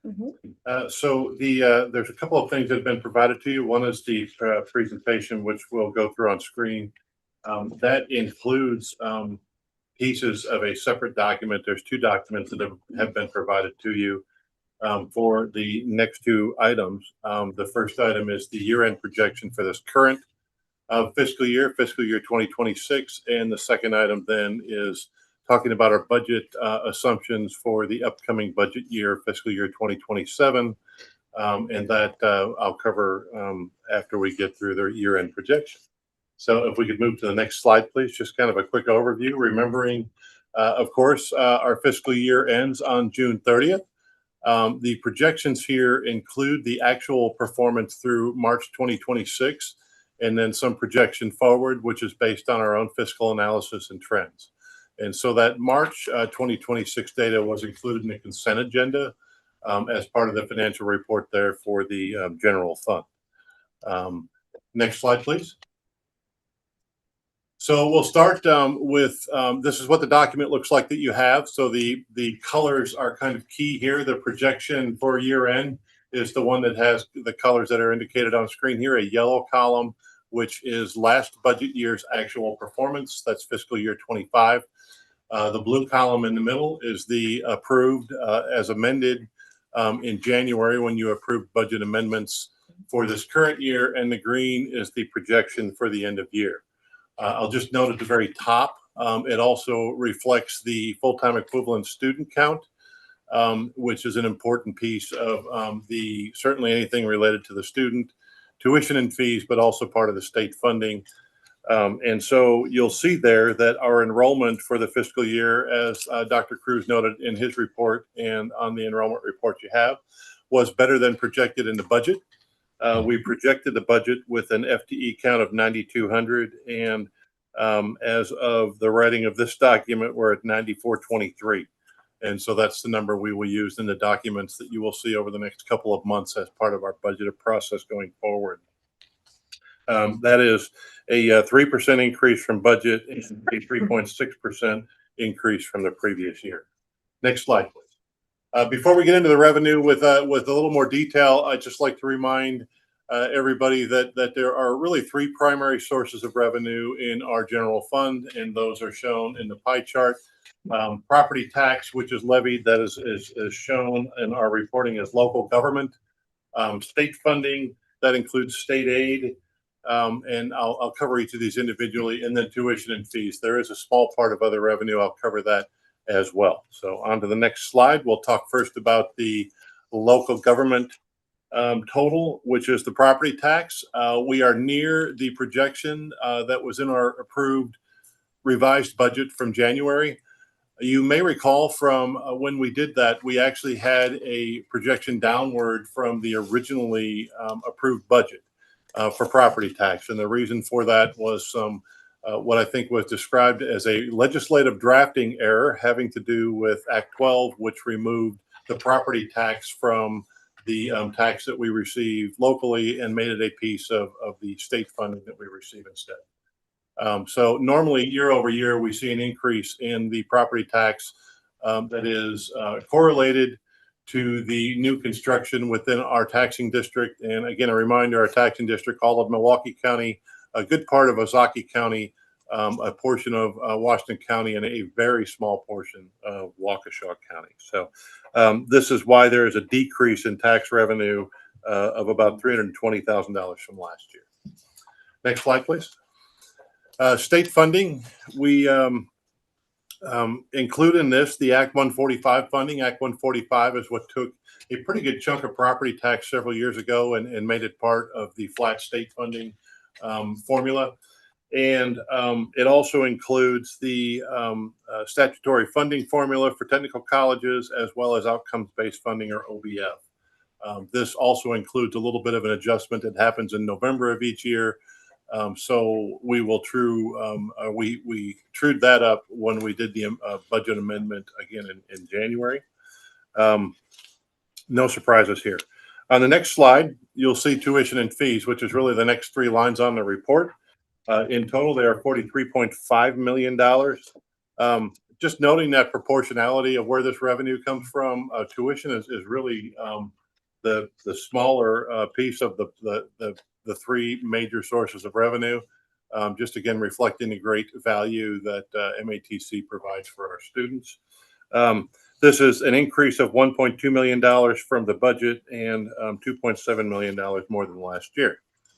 And lastly, for revenue, the other institutional revenue on the next slide. Here, this institutional revenue includes a number of sources. It's just kind of the other category or miscellaneous category, if you will, but it does include the community education, which you'll be seeing a report on later, and also the workforce solutions group. Contract training is done for workforce. It also includes non-course related revenue, such as our interest income, rental income, and a number of smaller items there. This is about $670,000 more than the projection, and this is mostly due to interest income projection, the difference in what that is from what we estimated when we set the budget last year. So on the next slide, you see at the bottom, our total revenue is estimated to come in at just a little bit, or right around $2 million more from what we had projected in the budget. Usually like to pause here on the next slide, as revenue is kind of a good place to see if there's any questions before we move on to the spending part of our budget. Yes, sir. Where are we including like childcare? Is there any revenues that should be accounted for in that childcare, PBS, or anything like that? Good question. What we are presenting on here is our general operating fund, or Fund 1, we call that in the accounting world and by WTCS world rules. Those activities are accounted for in Fund 5, which is our enterprise fund. And so in aggregate, the enterprise fund is meant to be self-sustaining, which means there are revenues that come in and revenues that go out, and they should be equal. We maintain separate funds for Milwaukee PBS. We also maintain a separate fund for childcare there. There's also separate funds for a number of other purposes. The two larger chunks are the bookstore revenue and food service revenue. That's reported out in our end of year audit, as well as the budget book and budget presentation we'll cover next month. Not at all included in the general fund, Fund 1 general operating dollars. Okay. The federal income or federal revenue line, yes, stays consistent. Why is that? The federal revenue total that is there. The reason we normally we wouldn't separate that out, but the WTCS rules that were promulgated for reporting asked us to separate that out. That has to do with an amount that we get for processing Pell recipients and such in financial aid. And that's really just an estimate forward. We receive that money in arrears at the end of the year. We haven't received it yet, so we're still carrying forward the the estimate that we had in the budget as far as the projection. So there's no real federal funding beyond that for students, like per student. Well, there's federal funding for students certainly, and that is handled through Pell or Title IV aid or SEOG, which is another grant fund, federal work study. Again, those are not included in our general fund or Fund 1. So they are reported out separately, again, through the audit and also through the budget process. We'll cover some of that information for you next month. Any other questions in the room? Any questions online? Okay, moving on to the fun part of the budget, which is spending money. Here you see a similar pie chart, just depicting there are really three kind of major categories for how we record our expenditures or categories of expenditures. The big purple chunk there is wages, and then benefits is the blue chunk. Wages and benefits make up almost 89% of our total expenditure here at MATC in the general operating fund. That discretionary fund at 11%, just a little bit over 11%, is really all of the other things that we do within that fund. So this is supplies and materials and utilities, transportation, any cost that's not directly compensation or benefits to employees really makes up that small portion. On the next slide, we'll get into the detail a little bit more. Wages and compensation is an area where we have continued to see some challenges. You'll note here that our wages are reflecting in our year-end projection to be about $4.6 million more than we had projected in the budget. There's a couple of large pieces of that I can account for quickly.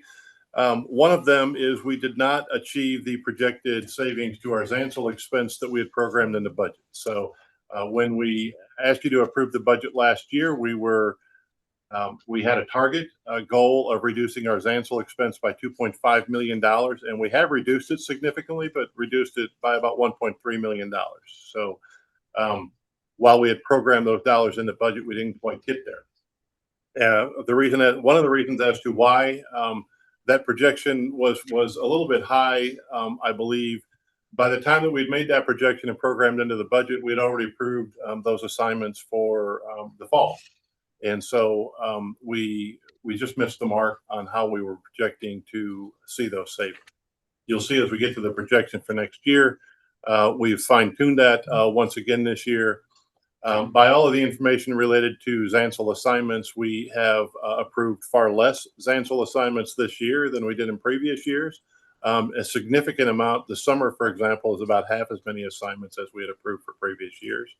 And the academic side of the house continues to look closely at that process, and we'll continue to try to fine-tune that number. Another piece that's significant here, you may remember, and you see this in our monthly financial report, there's an item that's just called salary savings or program savings, where we projected $5 million over the course of the year. Whereas we budget for full employment in all positions for the year, we know that that doesn't happen. And so just doing a trend analysis, we have carried forward that $5 million number. We're estimating we'll probably be closer to about $4 million or maybe 3.9. So that's a pretty good chunk of what is included in this wages number as well. And then lastly, we see a lot of additional costs in the faculty lines for salary expense related to overload. So this is faculty who are teaching beyond their normal 100% load.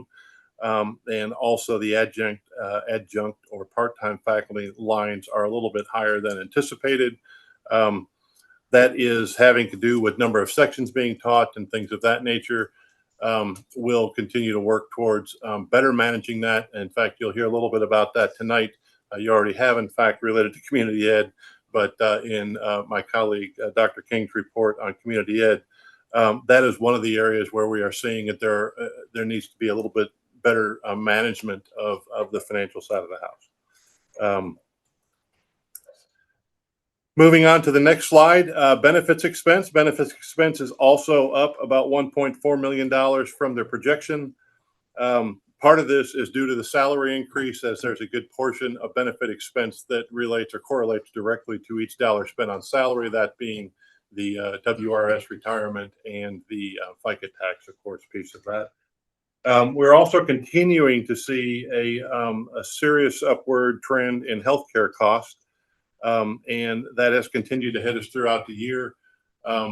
We had estimated an increase in cost this year, but we didn't estimate what we're actually seeing in experience. Turning to a good thing to report on that, as we just reviewed the experience for the last two months that we've received reporting in both February and March. Those numbers look to be trending downward from last year's February, March. Of course, I have no way to estimate truly what the healthcare costs will be for the next several months. That's an industry or not just an MATC or a WTCS trend. Pretty much all industries are seeing a continued rise in healthcare costs. So we'll talk about that in the next year budget as well. Moving on to the next slide, the discretionary budgets. Good piece of information here. Just through continued diligence in all of our departments, we're projecting that we will come in under budget for discretionary spending to the tune of about $1.1 million. That's almost 5% of that budget. And on the last slide, showing how the next slide, I should say, which is last on the expense. The total expense here is $192,166,000 and a little. That is plus about $4.8 million from budget and plus almost $1.8 million from last year. And then on the next slide, you see where the revenues and expenses are compared together. This is resulting in a year-end projection at this time of a deficit budget of deficit performance, I should say, of $2.7 million, almost $2.8 million, which is about 1.5% of the general operating fund. Happy to pause here again and take questions related to our year-end projection. Any questions in the room? Go ahead. Thank you, Madam Chair.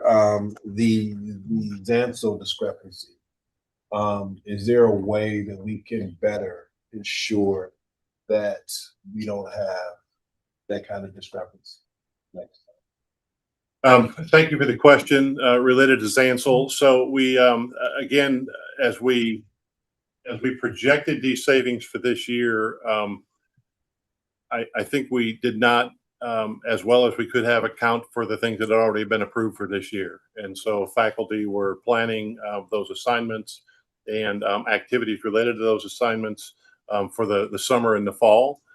I think that we are in a much better place this year going forward based on what we are looking at for the approval process. Dr. King and his staff have really changed that process to ensure that the deans are appropriately looking at each Zansel request. And Dr. King, I think, will tell you that he individually, except he left, individually looks at every one of those requests.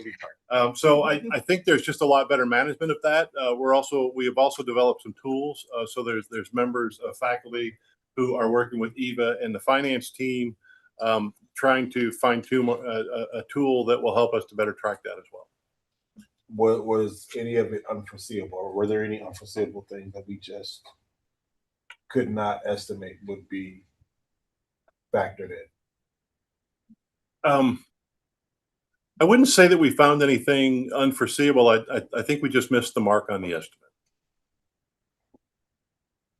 There's a lot of activity there. You know, it's kind of a process that had gotten less controlled over the years, and it's just taken a lot of effort and a lot of time to reel it back in. I wouldn't say unforeseen. I just think off on the estimate is probably a better way to state that. Okay. Thank you, Madam Chair. That's all. Go ahead, Rich Bunce. Asking one more time, is there any pivots that could be made by the end of in the next couple of months to reduce this 2.7? Yes. So I think there's probably some small things we can do. The biggest thing that is impacting now in year end, discretionary spending is really not a big number that's going to make a difference here. And And this is not the time of year that we see, a lot of increased discretionary spending. That's not something that I would expect. The healthcare expense is really, beyond our control. By way of the salary expense, we are, so far into the spring semester, there's not any changes we can really make to that. I would say for this current year, probably the only thing that we could look at that would make great change to this number is delay, perhaps some hiring of positions. That really would be more impactful probably on the staff side, as the faculty salaries that are in place for the rest of the year are already in place for the rest of the year.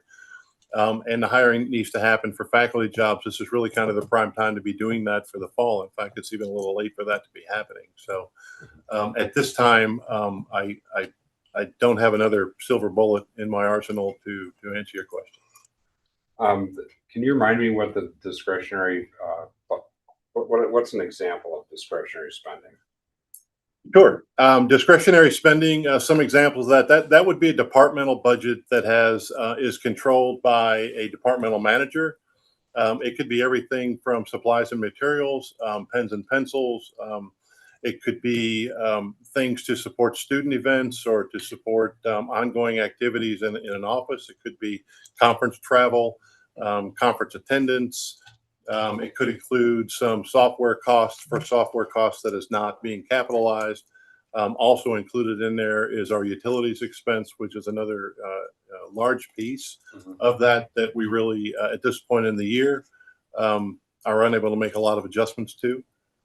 But it's really any expense in the general operating fund that is not wages or benefits related to wages. All right, I like what I see with the reduction of that.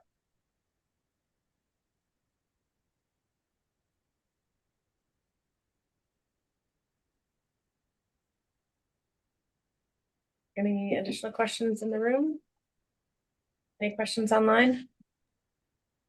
I just had one. Oh, I'm sorry. No, go ahead. So we have our total revenue about 2 million over, and our total expenses about 2.4 million over what we had planned as a deficit. So am I reading that as we're about another 400,000 over what we had planned? Or that it will come out to another 400,000 that we'll have to find? Ma'am, I'm unclear as to what numbers you're picking up. I'll just say at first, we did not plan a deficit budget. The budget was planned to be balanced. The budget was balanced. It's the expenditures that are not. I looked at the wrong column. I apologize. I was looking at the 24-25 column. I apologize. Oh, yes, ma'am. Okay, thank you. Okay, so then it's a 28. It's like a 2.8 million deficit. Yes, and that's it's correct. about a 2 million surplus. So then I guess that's what I'm just trying to see is where are we? So then we're at about a 0.8 No. overage, or am I wrong? No, ma'am. So if you are looking at the page that says projection at the top, and it has both total revenue and total expenditures, you see there the total revenue was just about $2 million more than we had planned in the budget. Right. And you see right below that the total expenditures are $4.8 million more than we had planned in the budget. So the difference between the two of those is the projection of a deficit budget of 2.8. That's the 2.8. Okay. And I apologize. I don't have, I have the stuff that was sent out to us. And so I don't have all of those pieces in front of me. So thank you. I appreciate that.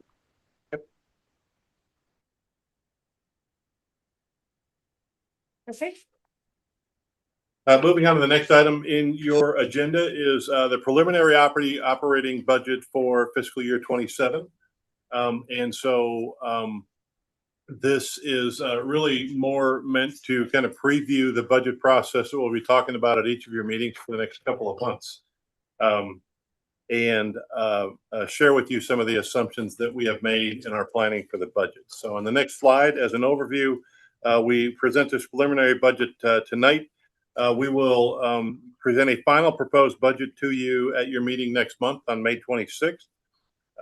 We will hope to schedule then a public hearing on the budget for June 16th, after which we will ask you to consider the budget for approval at your June meeting. And again, our fiscal year begins July 1st. On the next slide, as we start to talk about revenue, I'd just like to use this just kind of quickly to show while the numbers change year over year, the proportionate share of how much we get from those three really major revenues or categories of revenues really doesn't change. There is a change in the next year where property tax will be 27% instead of 28%. And that is really a matter of property tax being more level while the others are increasing. So it's the other revenue that actually takes up that extra percent. And there's a lot of rounding that goes on in this presentation. So again, while the numbers in the following pages and presentation will change quite a bit year over year, that proportion share of where it comes from really doesn't change at all. On the next slide, you'll see a similar presentation. The blue column and green column are the same as those that we just covered. The blue column is the fiscal 26 budget, and the green column is where we expect to end the year. And that is just a major component of how we plan forward for the following year. In the pink column, you then see the fiscal 26-27 next fiscal year budget. And at the top, again, you see the FTEs you are seeing we're using for planning a total FTE of 9,500, which is an increase of 300 from the last year budget. Again, reminding you on the earlier sheet we showed you, we have achieved 9423. So that's again a modest increase next year based on all information we have at this point in the budget planning process. Moving on again to property tax, some of the same notes here. We've already covered our tax district. You go through the tax rate setting process in the fall where we present that to you and ask you to approve the tax rate. And we'll estimate an increase here of just a little over $900,000. And again, that is accounted for by the new construction or development in the taxation value of those new construction or development projects within our taxing district. And that is limited by statute, unless we were go out for some sort of a referendum to increase the tax rate. On the next slide, you see for state funding. State funding is mostly flat in our estimates for next year as to what it is this year. And again, this includes the statutory funding formula. It includes Act 145 funding, and again, includes the outcome-based funding. So estimated mostly flat from the current year to next. On the next slide, the student fees. So you just earlier approved increases in the actual fees that are charged to students as far as tuition, and approved the other fee schedules. So all of that affects these numbers, as does the change in FTE enrollment. You see here they are totaling to $45.1 million. So that is about $1.5 million more than where we expect to end this year, and $2.7 million increase from last year's budget. And again, the other institutional revenue on the next slide, we're seeing an increase of about $1.2 million being planned for next year. Some of this has to do with the goals related to workforce training or contract training with our Workforce Solutions Group, and other just estimates of those increases to a lot of small pieces of revenue that we just do an awful lot of fiscal analysis on. So on the next slide at the bottom, you see total revenue. We are projecting $5.5 million more in the budget next year. That's a 3% increase from the last year budget. And that's also about 1.4 million than where we expect to end this year. Moving on to the expense side of the assumptions here. I just like to show that this proportionality really does hardly changes year over year. It's pretty much those three main categories, and discretionary is still a pretty small portion of what we are spending overall. On the next slide, we will get into wages. So we are planning to begin negotiations for compensation increases with Local 212. You heard from Lisa earlier that they just finished their recertification vote, so we're able to start having those discussions now towards next year, and we'll get those meetings scheduled. We also have done an awful lot of work on our workforce plan. All of the VPs have again this year reviewed their workforce plan to find reductions where we could to live within the dollars that are available to us. Again, we'll have better control of the Zancel spending that we talked about earlier. So we are projecting in this budget an additional increase of $625,000 of Zancel spending from where we ended this year. So a reduction. An additional reduction. Yes, additional reduction. That's probably not a good way to say that. Less $625,000 less in Zancel spending than where we are predicting to end this year. So that is part of that as well. You'll remember on the year-end projection, I mentioned we missed the mark a little bit on where we were with the savings from vacant positions. So we have also reduced that in our budget. So that's kind of the other way adjustment. We'll reduce that estimate of savings from vacant positions from $5 million last year to $4 million in the future. Dr. Najib has a question. Oh, yes, sir. Yeah. I can do that. I can wait until he finishes. Fine. Whichever you'd like, sir. Yeah, you can finish first. It's fine. Okay. Thank you. Moving on to the next slide, we again cover benefits. Benefits, the primary expense here that is controllable is the health insurance expense. And I say controllable from a planning perspective. Our plan year for the health insurance plan begins January 1st. So we're set in our rates and our current plan design and all of that until then. We do have a total rewards committee, and we are working with that committee and also meeting with the benefits consortium that we are a member of with other technical colleges. That includes 8 of the technical colleges. And the advisor for the consortium is also working with us. So we'll continue to see how we can limit the impact of increased healthcare costs to our budget. This is one of the areas where we still have some work to do, and I'll discuss that here at the end of this presentation. So here you see the benefits expense being about $2.5 million more in the budget next year than what it was this year. And then that last category of expenses on the next slide is discretionary budgets. We moved forward with most departments with maintaining discretionary as flat. If we could move to the next slide, please. There were some departmental adjustments to some of those areas where I would call them mandatory increases. Things such as utility increases, because we know that'll go up to pay for our gas and electric and water, and also some contractual increases in some areas where we have multi-year contracts or multi-year agreements that there's escalation built in. So at the end of this, on the next slide, our total expenses, an increase about $7.6 million from the last fiscal year budget, but that's only $2.8 million more than where we will end. We're projecting to end this year. And on the next slide, you can see that leaves us when you put your revenues, our revenues and our planned expenditures together. We are presenting to you at this time a budget that is not in balance. It's a deficit budget of $2.5 million. And we have a little bit of work left to do. Moving on to the next slide, just listing some of those things that we have to do. We need to continue to refine the budget. We've worked, this is a year-long process. We start this budget process pretty much in the summertime and continue to work and continue to work and continue to refine it. So that will go on again over the next month until we present a final proposed budget to you.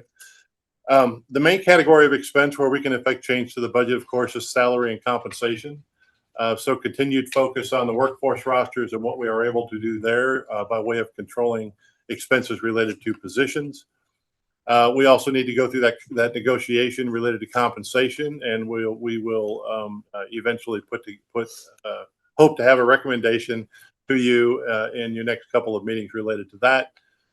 We are also going to provide to employees what we were calling a voluntary separation incentive plan. This is basically an early retirement program, if you will, for selected individuals that are at or near that retirement window. That could provide some savings to the budget depending on what that population looks like and who opts into a program where we would pay them an incentive instead of programming their annual salary into the budget. We are hopeful that by doing so, we may be able to freeze or eliminate a number of those positions to find savings in the budget. And even in those positions where we may need to rehire, could potentially find some savings just through that process. And then lastly, continue to examine academic program enrollment and vitality, which could result in changes to the salary and compensation for those areas. And lastly, as I mentioned earlier, the healthcare insurance renewal cost. So while we are presenting to you a budget tonight that is not in balance, it is my hope and our hope that we will be able to affect some change to that by the things you see on the screen here between now and when we present a budget to you at the end of May. Just one last kind of completion, what this looks like going forward. So in the next couple of weeks, I and finance team will be visiting each campus and providing presentations of a lot of this information, some more detailed information, just sharing the budget scenario with employees. We did this last year and it was really well received. It's an opportunity for us to both share information and receive feedback from them. Eventually, that will lead to the final proposed budget, which we'll present to you at your next meeting in May, and the public hearing, which should be scheduled for June 16th, and ask you to consider the budget for approval at your June meeting. That completes what I had to present to you today, but I'm happy to try to answer any questions. Thank you. Yeah, thank you for your excellent presentation. You presented very well through, in spite of the short time you have. Could you just show me how did you accommodate for the 2.8 million deficit from this year and the new year budget? How did we work with it? Well, again, thank you for the question. Again, that year-end projection it plays a pretty good part in where we continue to adjust this budget. Most of that, again, was accounted for. I mentioned the what was previously a $5 million savings for vacant positions. We've reduced that by $1 million. As just in looking at our analysis of that, and the fact that over the last couple of years we have removed some vacant positions from our budget. We just need to make a better estimate of what that'll be going forward. So that is one piece of that. We have accounted for an increase of the healthcare expense in the budget, and we've also accounted for a modest increase that we may end up having for compensation. Otherwise, where we're mostly seeing the overages this year are accounted for in it's pretty much faculty salaries. When we look at the salary categories for almost all other categories. I'm sorry to interrupt. Yeah, you did mention that. That's not my question. Looking at the projected budget, the 192 million. So did you account for the 2.8 million deficit in that budget? Be carried over. Yeah, it's not being carried forward and paid for by the next year budget, I guess. That's what I mean. So what happened to it? So what will happen at the end of this year, we'll have some decisions as to what to do with that deficit budget.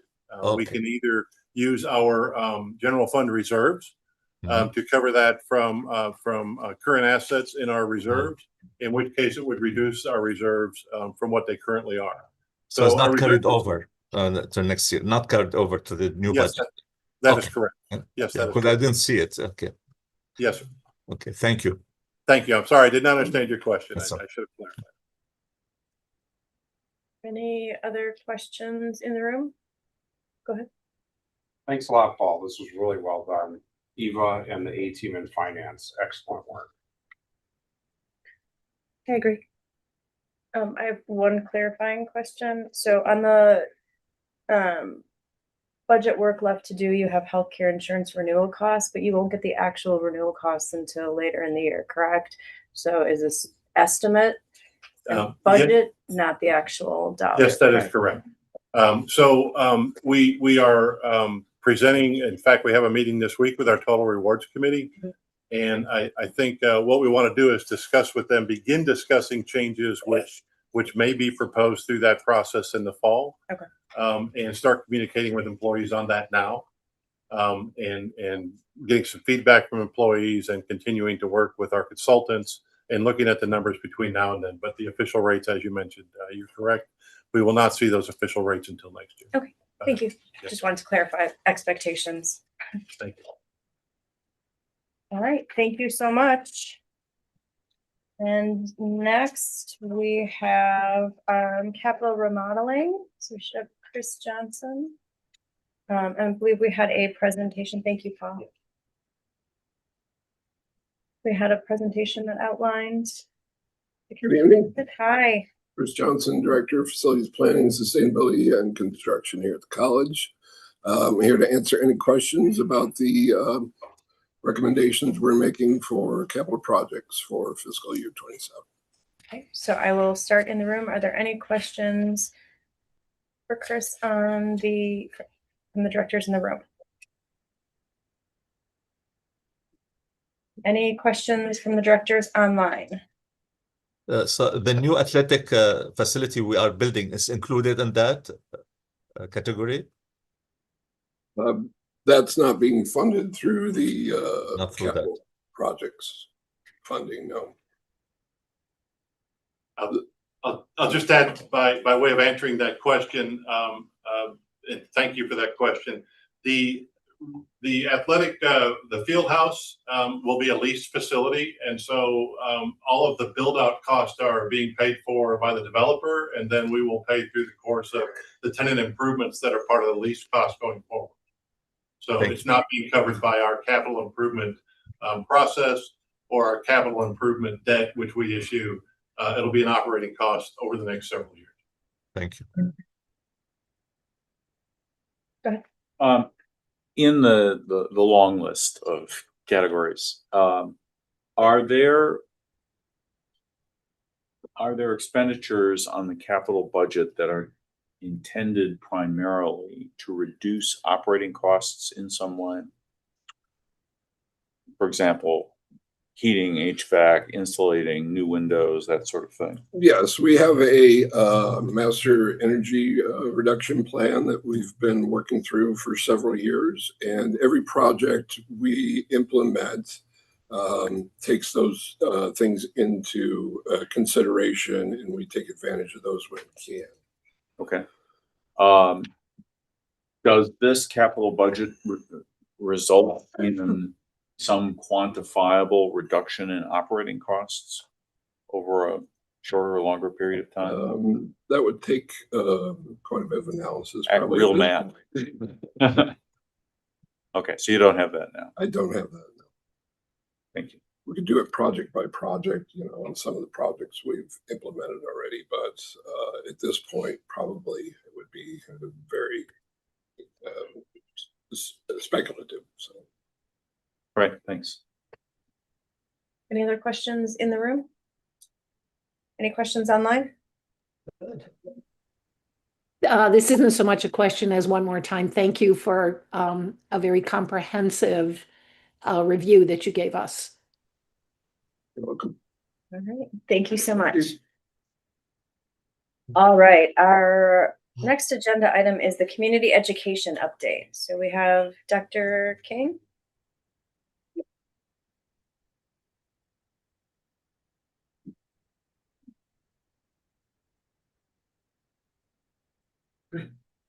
Thank you. Hi. Good evening, Board Chair Case, members of the board, Dr. Cruz, and faculty and staff with us tonight.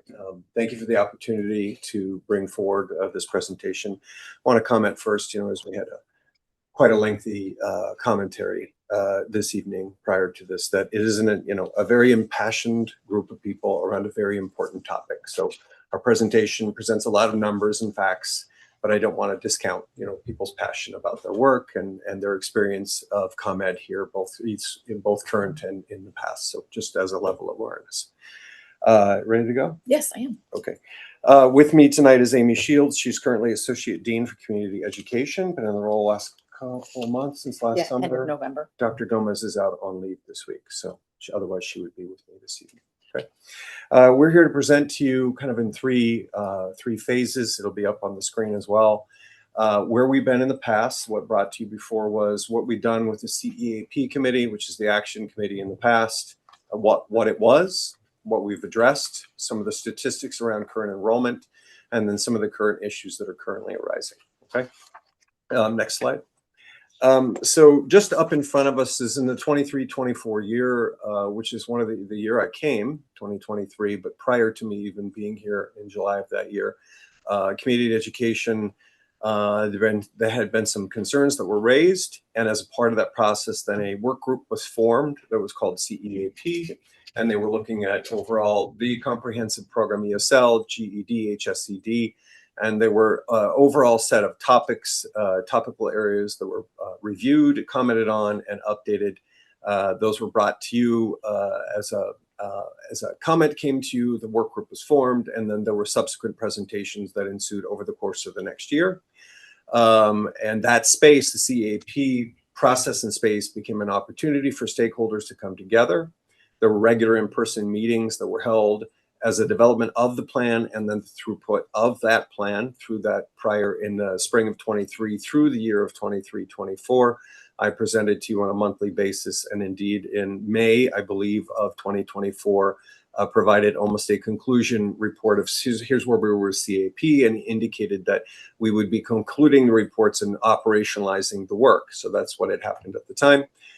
Since that time and since last summer, Dr. Gomez is the new dean in that role. That was a year post me closing out the plan. That's last summer, and actively then engaged in continuing the CEAP items as well as any new items that occurred. Next slide. In general, just for our memories, these are the general categories. So there was a concern around the online application and the adherence that because the college used it, that we'd ask ESL or ComEd staff or students to do so as well. A concern about testing hours and the appropriate time and whether or not enough staff were in place. Our drop withdrawal process related to the subset of students in the CE as a pathway.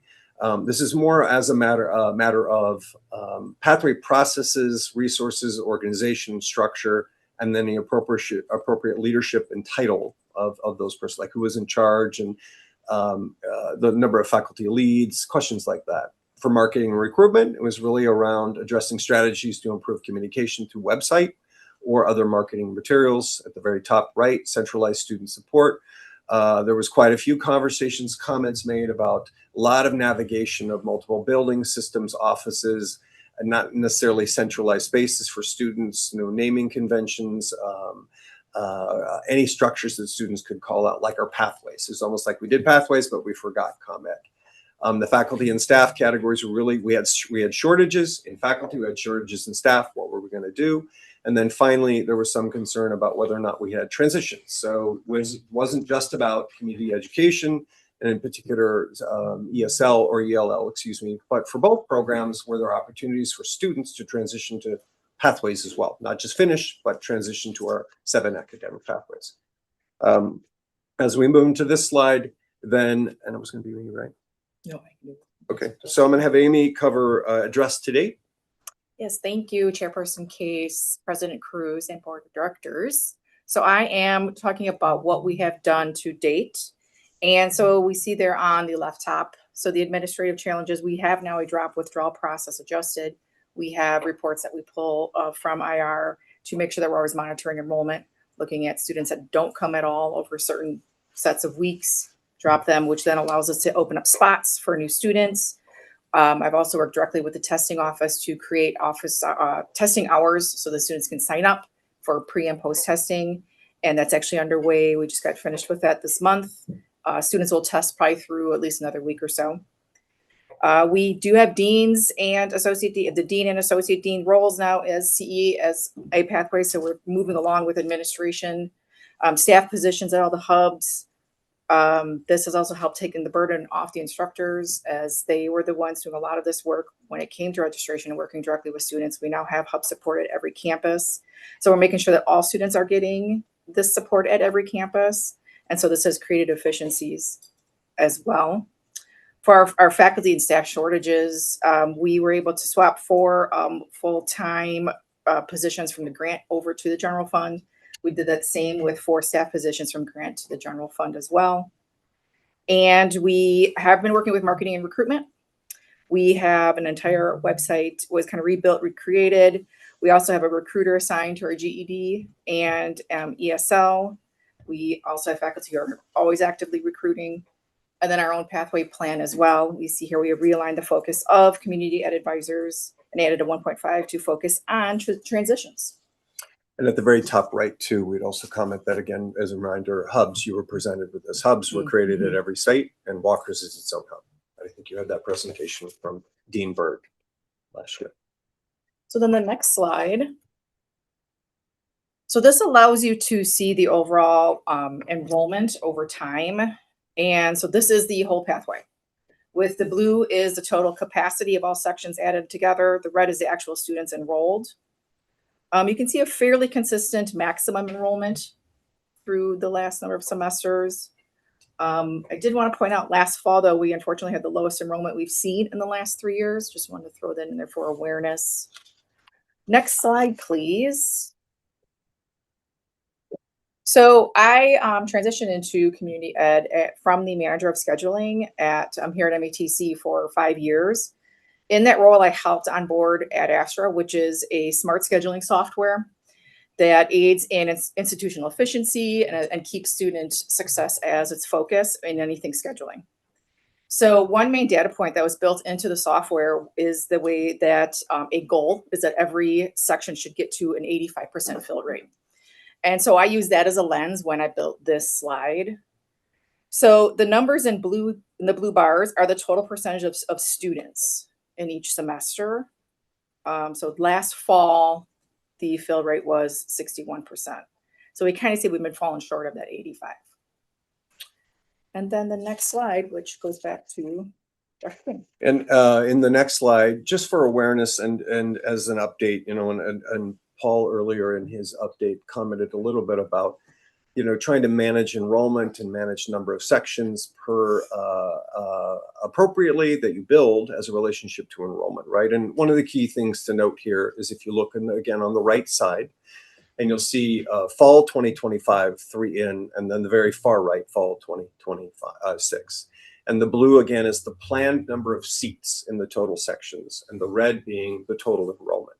And so one of the things that has occurred for us as a college that in some cases we have been building courses and sections available to students that to some extent far exceed perhaps what we need. And back to Amy's last comment about fill rate, we should be using AdAstra or other tools to make predictions, because if we're seeing, for example, a 61% fill rate, it will tell us for future scheduling, then build these number of sections. In this particular case, you can see that we built 6,160 seats when in fact in the prior fall, we'd only had 5,346 seats available. So we're building approximately 800 more, and perhaps erroneously, because then you also see us with an enrollment that was slightly 300 less. So of those seats, 4,053 were filled in the fall of 2025, but in fall of, and these numbers are weird when we do this every time. So 2026 is last fall, the fall 25 is the fall prior. I always get thrown off, right? But then again, for last fall, we're 300 down from the fall prior. So just for an awareness, when we're trying to build the schedule correctly, when we build big and we have enrollment come in, then that tends to have lower numbers of students per section, of which then it's harder to consolidate later. We're paying, to some extent, faculty across the board for sections that may have lower enrollments overall, greater number of sections. We have software systems and other tools that are helping guide us build things correctly. We missed our mark here. Dr. Najib has a question. Sure. Yes, please, about this slide. So I see consistently the maximum enrollment capacity is higher than the actual enrollment. Mm-hmm. For staffing purposes, do we staff for the maximum enrollment capacity or for what actual number of enrollment? It's a good question. Yeah, I think it's I believe it's probably about 80 to 90%. So I don't know in ComEd, do we hide sections? Yeah, we do a little bit here and there. Okay. That's been more of a new system. Okay. But yeah, I can say that the faculty have been assigned according to the capacity to the blue bar. Yeah. Versus enrollment was started. It's been new to, incorporate Ad Astra. Yeah. So either one on the front end. For example, right now we just opened summer fall registration just began. When we go to post that schedule and put it up online, we hope at that time to have faculty listed. Students like knowing their faculty member. Doesn't always happen. Sometimes it says staff. And then as we're moving through the semester and watching enrollment, sometimes we have hidden sections. And you heard Amy say not so much for ComEd, but sometimes we do, which is we have a section that we've built, have ready. We've talked to a faculty member. It's not shown to the students, but as other sections fill, we then open and show that section. But to your specific question, if we're building them, we're trying to identify a faculty member for every class we build.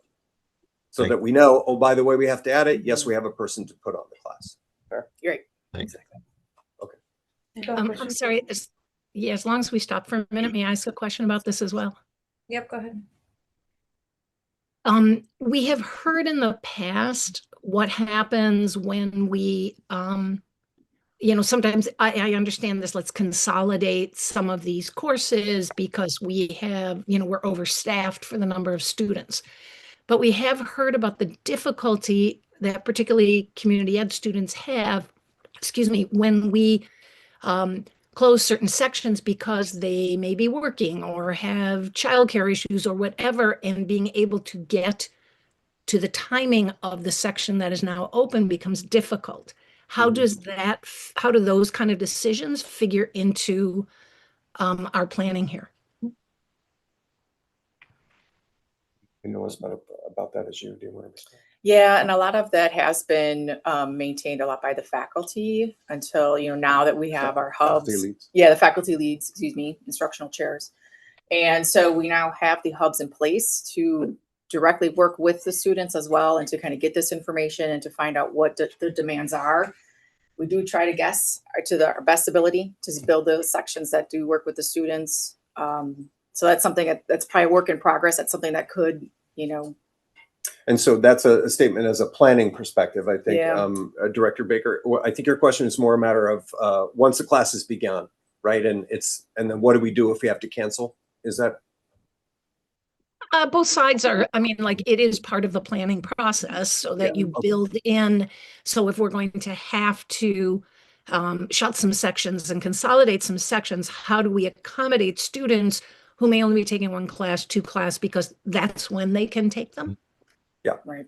I hear you. And I think so a couple of things. One is in some cases, much like traditional enrollment, we look for things like, is the course needed as a part of a program sequence in order for the student to finish or graduate? It's not exactly the same for ComEd or ELL, right? But in some cases it is, right? If they don't have the throughput class, then what are they going to do? But indeed, at the same time, we're balancing that against enrollment. So I would say to some extent in the fall, if memory serves, track fall and early spring, some of the consolidations though are for courses that are quite low. So we're talking numbers of 2 to 3 to 4 students in a single class, of which we're paying a full-time faculty member that otherwise would be a class of 25.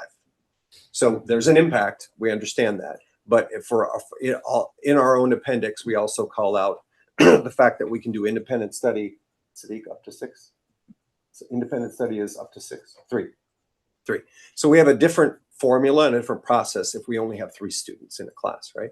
So we, and our perspective is you have a class of 3 students. We can't hold that class. It's not an appropriate fiscal opportunity. But to your question, well, what are we doing? We individually do call students. Yes. We identify opportunities for them. We work with them. We don't simply just cancel the class. Here's another opportunity. We do look for class combinations, which is not atypical in these programs, having managed ELL programs in other states.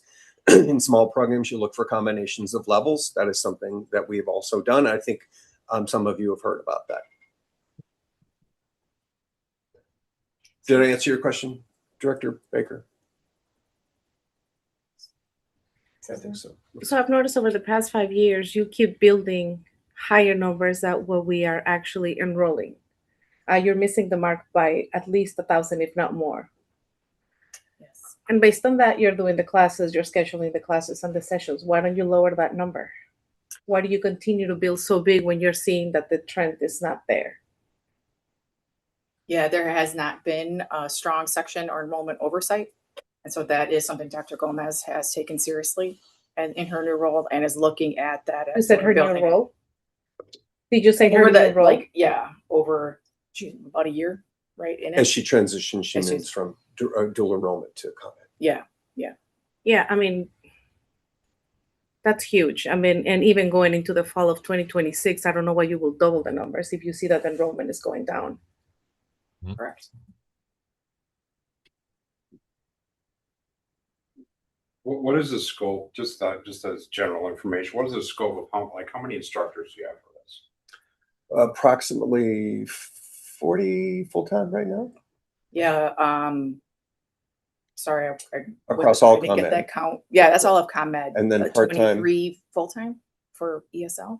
Yeah, and then across part-time is 50 to 70. Yeah. Yeah. There's a lot of And the number. part-time are anywhere from one class to two classes. Yeah, it's on average. Sometimes up to three.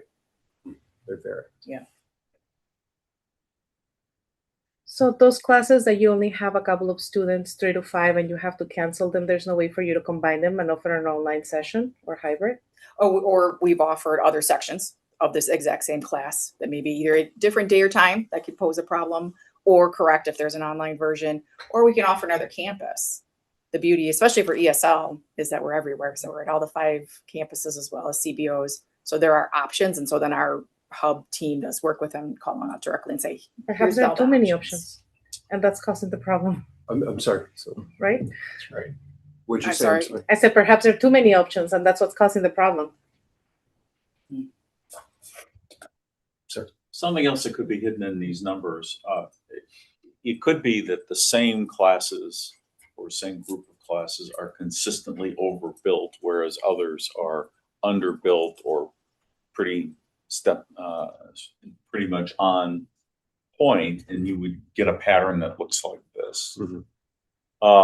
Is that the case, or are we consistently overbuilding everything? Outside of ComEd? Yeah. No, not as overbuilt as this. He's talking about a ComEd. No, within within ComEd, is it specific classes that are overbuilt and others are underbuilt, or is it consistent across all the classes in It's ELL? across all levels. Yeah, and just to clarify, just say when you say underbuilt, overbuilt, pretty much all the sections in ComEd have about the same cap. They're all about 25. Right, so that's but the like- higher they usually But come even out. the number of seats. seats. Then the fill. Number of Right. seats. Yeah. It's a number of seats per. Okay. So are there to his comment, are we equally Right. overbuilding level 1 as much as level 2, as much as level 4, as much as level 5? I'd have to look more closely at that regarding ESL. And I guess it depends on how much we call a range. For example, I think if one campus could have 8 level 1s, and then maybe want to build 12 level 2s. Is that within a range? You know, it's a difference of 4 sections, or is that a wide gap, right? So I guess we have to look at that a little closer and see. I think to his point is that you may have that difference because you need it, or maybe you don't. So it's like you may have those one at one level 8, the other section, you have 12 sections of the other level. Question is the one level consistently under enrolling versus another, even though you're offering the same. So say you're doing 8 and 12, you just say you do 8 and 12, 8 and 12, 8 and 12, but consistently there could be one of those levels that's consistently under enrolling versus another course. Yeah, no, I think that's a fair way, especially, using this enrollment trend chart, but also the Ad Astra system, that I do check that all the time. But recently in my role, where I'm able to see that, okay, I see you have 8 there, but Ad Astra says only offer 5 level 1s. Mhm. And so, and it usually is, Ad Astra's advice is often to reduce the number of sections. But particular to the question, I think we'd have to go back and parse out the data to respond to you appropriately, right? Yeah. So, Yeah, go ahead. right. So can I ask one other thing? Yeah, go ahead. So I thank you, Lally, for drawing our attention to like the blue numbers, because those blue, I was sort of like, okay, what makes that happen? So I do notice though that the red numbers, our actual enrollment, fall to fall, spring to spring, we seem to be going up until 2025. And then we seem to be, decreasing. Do we know what that's about? Yeah, I can provide an example or an explanation for that. I mean, that we've started dropping students that have 0 days present, like 0 hours enrolled. So we've dropped students so that we can look at our enrollment more accurately and see like, these are the students that have at least an hour or more. And so this is to give us that number. So for example, maybe fall 2025, which had been a year ago, we didn't do that. So maybe they're of that 4,053 enrolled, some maybe had never had come. And we weren't going through a college process of which we do drop Yeah. students when So they don't now we attend. do For that. this program, we weren't. Right. The other thing I would say, and it's a relevant comment with almost no data, but we did do some preparation for, I just as a comment around the issue of ICE. We did preparation internally with the staff. Dr. Gomez and I know for you met with the faculty and staff, discussed the issue, and talked about it as relevant and as an impact to the students in the program. Awareness for the faculty and the students, and as such things go, preparation and planning for an occurrence that could occur of which they were well aware. And I think in the past, as we've seen large federal impacts in the same way, the staff, the faculty, and the students were very concerned. And we could see some impact there as well. Students simply not coming because of fear. When was that discussion taking place? Because if you see from fall of 2025 to now, you have increased the numbers instead of decreasing it, because last year is when we started to have the problems with ICE.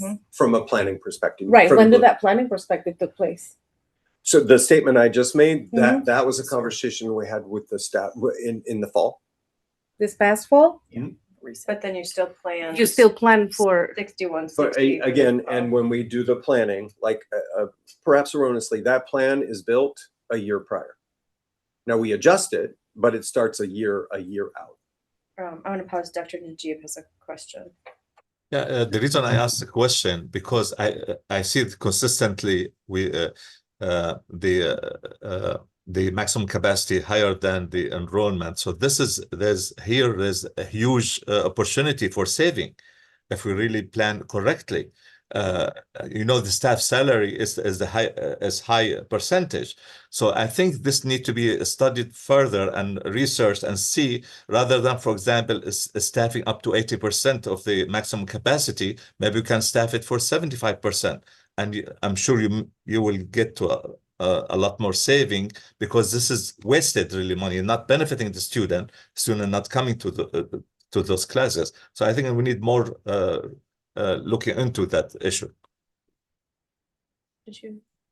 Yeah. If I can just ask a question in regards to some of the comments that were made earlier. So some of the things that we keep hearing was the lack of collaboration between leadership and faculty. So perhaps that could be a little bit of the disconnect. How much of that is true? How much are you guys really involving them when you are making these decisions, and how much of that collaboration is happening? In particular, I will tell you that 6160 was fully built by the faculty elites, of which they then let the dean be aware. They give feedback. Amy, in her prior role as manager of scheduling at the time that was built, gave consistent feedback, in particular related to fall, over the overbuilt number of sections. But you guys still have the final say, though. We do. Even if they give you that feedback, so that's when the collaboration and the conversation should talk, because then you guys could go back to them and just be like, hey, this is great, but perhaps we should be looking at the actual enrollment. Correct. Right. So there needs to be more communication then on you guys' part with them. Yep. Yeah. You're spot on the question and the response. Yeah, Dr. Baker has a question, and then. Right. I just was looking back in some of my notes. I've got a file because we've talked about this program a lot. We have always dropped 0 attenders. The state actually requires us to do that. So that wouldn't be a new phenomena. I mean, that's at least what you guys told us like 2 years ago. We always drop those students because the state requires us to. As Amy identified it, I believe it was an action taking place in the unit that changed, that they made a change to. So to that end, thank you for the comment, and we'll go back and look at the notes. I agree with you. That's an expectation that we have from the state. I don't think it was occurring in the unit. Okay. Dr. Foley? I'm looking at one more thing on the blue versus red. The difference between spring 2025 and spring 2026, which is where we are right now, right? Mhm. That's Correct. okay. Yeah. It's almost 50% decline. Oh, it is. That's not where we are now, though. Because Where- that fall 2026 thought it was was really fall 2025. Yeah. I think these are Just- just older. I think it should have been. They're Wait, flipped. what? Yeah. You it might have been 2025 and 2026 on there. I know. I think this is, How's it Yeah. order? Spring, I don't know if we're down. okay. What, and I'm confused at this What point. does- Yeah. I just want to clarify. So the fall 2020, what says fall to 2026, what is that referring to? Which Last fall. Last fall. Yeah. Wait, fall 2026? I thought you said that we just opened enrollment for that. yeah, but we're not showing you. It's nominal enrollment. Sorry, That's these not- are academic year terms. These are but the academic coming years. fall is fall Oh. 2027. So So that's why fall 2026 it's is fall 2025. Correct. and then This is not a projection. This is Yeah. actual enrollment from that last But this semester. is the And spring. spring 2026 is Is spring 2025. 2025. Correct. So we don't have current semester numbers on here at It all. wouldn't, because we just opened registration, Enrollment, yeah. and so there's. No, I mean for spring, the Yeah, for semester that we're in. There's no spring, there's no spring. It would be spring of 20. I think it's just spring there, 2026 is simply mislabeled. It should say spring 25, Yeah. which is, like it's that's meant that whole mislabeled, year. but Okay, so the current semester that we're in right now is not on here. correct. not And so represented. we have only going last fall and back. Right. But how would this semester be 27? How would this spring be spring of 2027?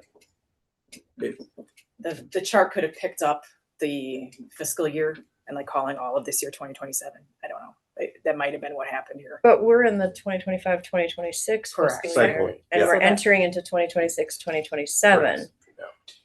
Well, so here's the So question. confused. Yes. Whatever those dates are. which I Right. believe And I this comparison understand between- better. One spring compared to the prior spring. Yes, it's 50% drop. Six in the both the enrollment In in the both. red. Yeah. Both enrollment and actual Yep. incapacity and enrollment. We see significant drop-offs in the spring in general. That is a more significant But drop. this is a spring to spring comparison. Correct, yeah. So what happened? in that period I of think time. this is where we had, some of the drops happen. The drops have been happening for a couple semesters now. And so I think that just the previous one, they didn't happen. The next one they did. So we were violating state policy? Would No, go back. well, the zero students, the zero. They've never shown up. Okay, so we probably included some of those in what is labeled spring 2025, but In the not prep. in what is labeled spring Right. 2026. Yep. Okay, thank you.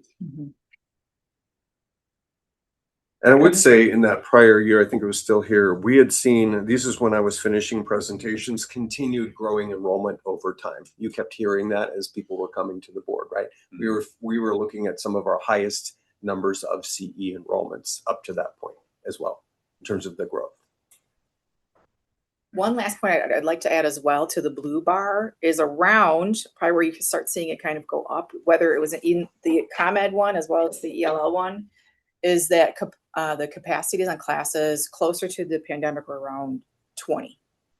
And so then the faculty leads were given directives like, hey, increase those capacities to 25. So that's going to make, I think, where we get some of that 2023, 2024, we kind of see that blue bar go up, is that was sort of taken into consideration. Maybe it's around the same number of sections, but they've increased the number of students that can go into a section. At any rate, the fill rate, though, is actually the number of students in sections. Make a comment? Yeah, hold on, Director. Yeah. So what is, if we were to look at any other program at the school, how would this chart look? If we were to look in life sciences or any other program, how would it look? One, you wouldn't see the maximum capacity exceeding to this extent. And you did scheduling forever, so I think I you know know. that as well. I'm trying to That's think. one. Two, in a lot of the technical programs, you won't see it that much. It's much more, it's very lockstep, right? In terms of the size of the program, the number of the students, the number of stations. So it's just a much more steady number. Like you can really plan for that. So not the gap for one, and not the total number as well. General education may be a similar total max cap of any of our programs that would be in the general ed area, because we tend to have higher enrollments, you have higher caps in that area, but not the necessarily planning with the gap in the same way. So it sounds like the planning fell apart. Correct. Good. I would just like to make a comment respectfully. Considering the positions that you both hold, you should be making sure that you bring accurate information before you make a presentation to the board. Because it's not only being made to the board, but it's also being public. So this does not represent us very well. All right, should we continue? Yep. Go ahead. Okay, so then the next slide. This one is also just giving that fill rate percentage. So the number in the blue bar, where we see, you know, the 61% for the latest semester. Just again, to show where it falls within that 85. So this is just a quick glance of that using that Ad Astra 85% fill rate lens. And again, really the goal there is, remember, ComEd is everything. ELL is different. And we just want to make sure you see that as separate here. But also to say ELL makes up the largest part of community ed. So we can go to the next slide. So this is our next steps, you know, and continued work. For the administrative challenges we had, we are working on an online application. We're definitely working with IT to redo the application. So this is part of a larger project, working with soft docs that then can be fed into the colleague system. Regarding our marketing and recruitment, we are continuing to update the contact information on the website, planning a larger website transition as well. I think I mentioned this before too, but we're still working with an assigned recruiter for GED and ESL. Regarding the pathway plan, this definitely was built by faculty, and the new admin, Dr. Gomez and myself, are incorporating and planning for continued and heightened transitions to pathways. And then a strategic plan for all of CE. We wanted to start that this summer, where we are going to work on norming and alignment of courses across all campuses, working with programs built in alignment with limited budget resources. And that is that. Yeah, we can go on to the next slide. Thank you. And just for awareness, the reason saying that what you say leverage an assigned recruiter, are you recruiting staff, or are you is that to get students there? For students, yes. Okay. Yeah. And just for awareness, the reason we covered that slide was those were items that were still part of CEAP. And we want to make sure you're noting that we are paying attention to finishing them out. Like the online application was an issue that's been raised for quite some time. We continue to work with IT on that as well. Director Baker has a question. Yeah, a question about that. So we heard in comments the need to maintain paper applications or have some way for people who need them to be able to have paper documents of some of this. And are we still considering that? Visual representation. Yeah, is there a reason that they can't get a printed schedule? They can. And so in that one scenario too, the student was told they can go down to the hub and have it printed. The student workers are happy to help. There was some commentary, and I wasn't aware of the comment about it, that visual representation, like visual diagrams as a relationship to aiding students in registration. I didn't know what the reference was to. That the ASCs, so academic support specialists, then you have around the size, a colored copy of like what their choices are for classes, like what they can take next. Mm-hmm. So they use that when sitting with the students to help them register. And to that end, is that still present and available? Yes. Oh, okay. Yes. All right. All the hubs use that. And that's in a direct conjunction with the teacher's recommendations. So all our ASCs have the sheet where the teacher recommend like the next level for the student, or for the student to stay where they are. They are able to put down the actual types of courses they want the students to take. So then the ASC has all that information, and they work with the student one-on-one to get them registered. So just to follow up, since we heard that directly from a student today, I assume someone will follow up with that student, because I don't think she was lying to us. I assume she was speaking from her experience. Yeah, I mean, we heard from faculty, 2 faculty members and a student that presented that they were told they cannot have printed schedules. So I don't know if there's a communication gap there, but it's also a type of schedule. So I think the one they're referring to is one that's multi-pages, but also contains information like student passwords and IDs, that things that other faculty probably shouldn't have access to, and they were. And so these were things that were kept in a database that all the faculty had access to. So we're getting in a little bit of some FERPA violations there, and that's why we're saying like, okay, we can't have those. But for sure, the Walker's Hub has trained our other hubs where they would print the schedule off of self-service, which just gives all the classes, days, times, everything you need for a class, and they would print that out for students who wanted it, and or show students how to access self-service on their own, whether it's on their own computer or their phone. Typically it's a phone, how they can access that stuff so they, you know, have their own fish versus always given a fish, so that they're able to do this for future classes and things like that to learn that digital literacy. So that is part of that difference there too. Okay. Dr. Najib? Yeah, the last line, all campus sites should have the same program offerings. My understanding that there is kind of understanding if a campus has certain programs, sometimes the other campus won't have the same program for whatever reason. For example, dental assistant, because I was discussing a few months ago that if we can have similar program in our campus in Milwaukee area and expand it more, but they said no, Waukesha area expanding already, they have that, they don't want competition with that area. Am I wrong, or maybe a little more information? All campuses has to have same offering?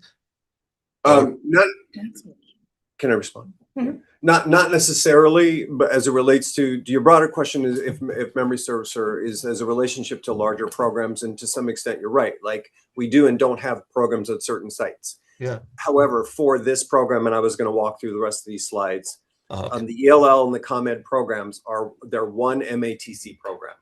Okay. And so as one MATC program, they should be offered similarly at every single site. That's really what we're getting to. And I have another slide to cover that, if I can continue. Yeah. Okay. So the remainder of this really is just a matter of, and is this you or me? You. It's just some of the more recent issues that have come up. I just want to make you aware of kind of some of the work that we're doing. These three are predominant topics. You heard of some of them, the middle one in particular tonight, but communications to some extent, just in terms of what we've been doing to improve, be more consistent and more proliferate in our communication too. Proxy hours or modality, as it were. And for us, proxy, we're equating to basically an online synchronous components is attached to ELL courses or GED, HSED as well. And then the last comment is just, we're looking then to ensure that for all 5 sites, we're offering a one united program, which is what we're trying to do for our students with consistency. To the next slide. Just for the detailed level of awareness, since last summer, one of the key things that's happened, we're doing it across the board, but Dr. Gomez in particular, has not happened in the past, again, but has met individually with every single full-time faculty in ComEd in its entirety regarding the professional development and their evaluations. It has not been happening in the past. So that's a thing that she established. Meets regularly with the faculty leads. That is something as a process she began last summer when she undertook the area, and it was around giving regular updates. It was more frequent. That was every other week. It is now once a month. And it regards these general topics of CE enrollment, what's happening, pathway and staffing updates, as you've heard earlier, who we're hiring, where we're hiring, the pathways, the process, and any of the CAP topics. Also note there's a weekly newsletter that's sent out every Monday with the same information in it. And then with the additions of Associate Dean Amy Shields and new Associate Dean Aaron Roberts, our supervisor, now leadership in key roles that are covering the hubs. So they're able to, and again, these are staff that are coming on board over the course of time. Amy came in the fall, Aaron started last week, Peter started in late fall. So we were looking for the leadership roles to ensure the hubs were operating correctly. We were responsive to people. Those are staff coming online over time. You can go to the next slide. And Amy, yeah, be very tight on there. This in particular, next slide, is really just so you have an awareness. You heard a little bit about this earlier, so we just want to try and explain what this means to you as quickly as possible. So you did hear a little bit about it, Amy. Yeah, so we call the proxy hours. It's another way of saying online hours that are attached to a section with face-to-face hours. And so there were online hours added more during around the COVID years, right? And then they were phased out as we got away from COVID. All of the college and other colleges too reverted back to face-to-face, or even just kept synchronous online, what MATC calls virtual. So in the ELL workshop, you guys heard a good description of that by Michael Kroll today. It's another way of saying individualized instruction, utilizing technology. But each site had variations on what those proxy hours were for all the workshops. So we reviewed the workshop attendance. We looked at all the online attendance over the year, and that's through self-service. There are software sources like Burlington English. We also looked at Blackboard. And in some cases, even the initial enrollment maybe wasn't sufficient to run, but the online portion wasn't getting that attendance consistency. So even our feedback from our state partners was consistent with the assessment that we needed to remove proxy hours. And as a result, with removing the proxy hours just from the workshops for this summer, coming this summer and then next fall, we looked at this through all the data and have deemed that online asynchronous support is not appropriate for low-level language learning. And there's also the concern that many of our students don't possess the appropriate technology resources to do this work in their home. So the removal of the proxy hours as attached to the traditional face-to-face courses is also being reviewed for the same reason: limited contact and online asynchronous hours and lack of attendance. And that implementation is planned for spring of 2027. And next slide, please. So then the last part of this too is just the campus norming. And so Dr. King had just alluded to this before, where we're just trying to offer consistent programming to all our students. So we're noticing inconsistent offerings of workshops and proxy hours. We just talked about that. We've seen growth of elective courses that are not consistent across campuses. Varied offerings don't allow students to transfer between campuses easily enough. Course section development is uneven across campuses and has not been based on demand. And so that's what Dr. Gomez and I and Dr. Roberts and I are looking at, trying to help working, of course, in collaboration with all the faculty and helping get these problems solved. And then the last slide is just questions. Any additional questions in the room? So just okay, go ahead, Dr. G. the question about online classes, because we heard also comment today from the public about it. So don't you think that this might affect enrollment? Some people might not be able to attend physically. Even now our board meeting, some of us online and some of us in person. So don't you think this might affect enrollment in the long run? And the second concern also, is it really costly to keep the online part to the classes?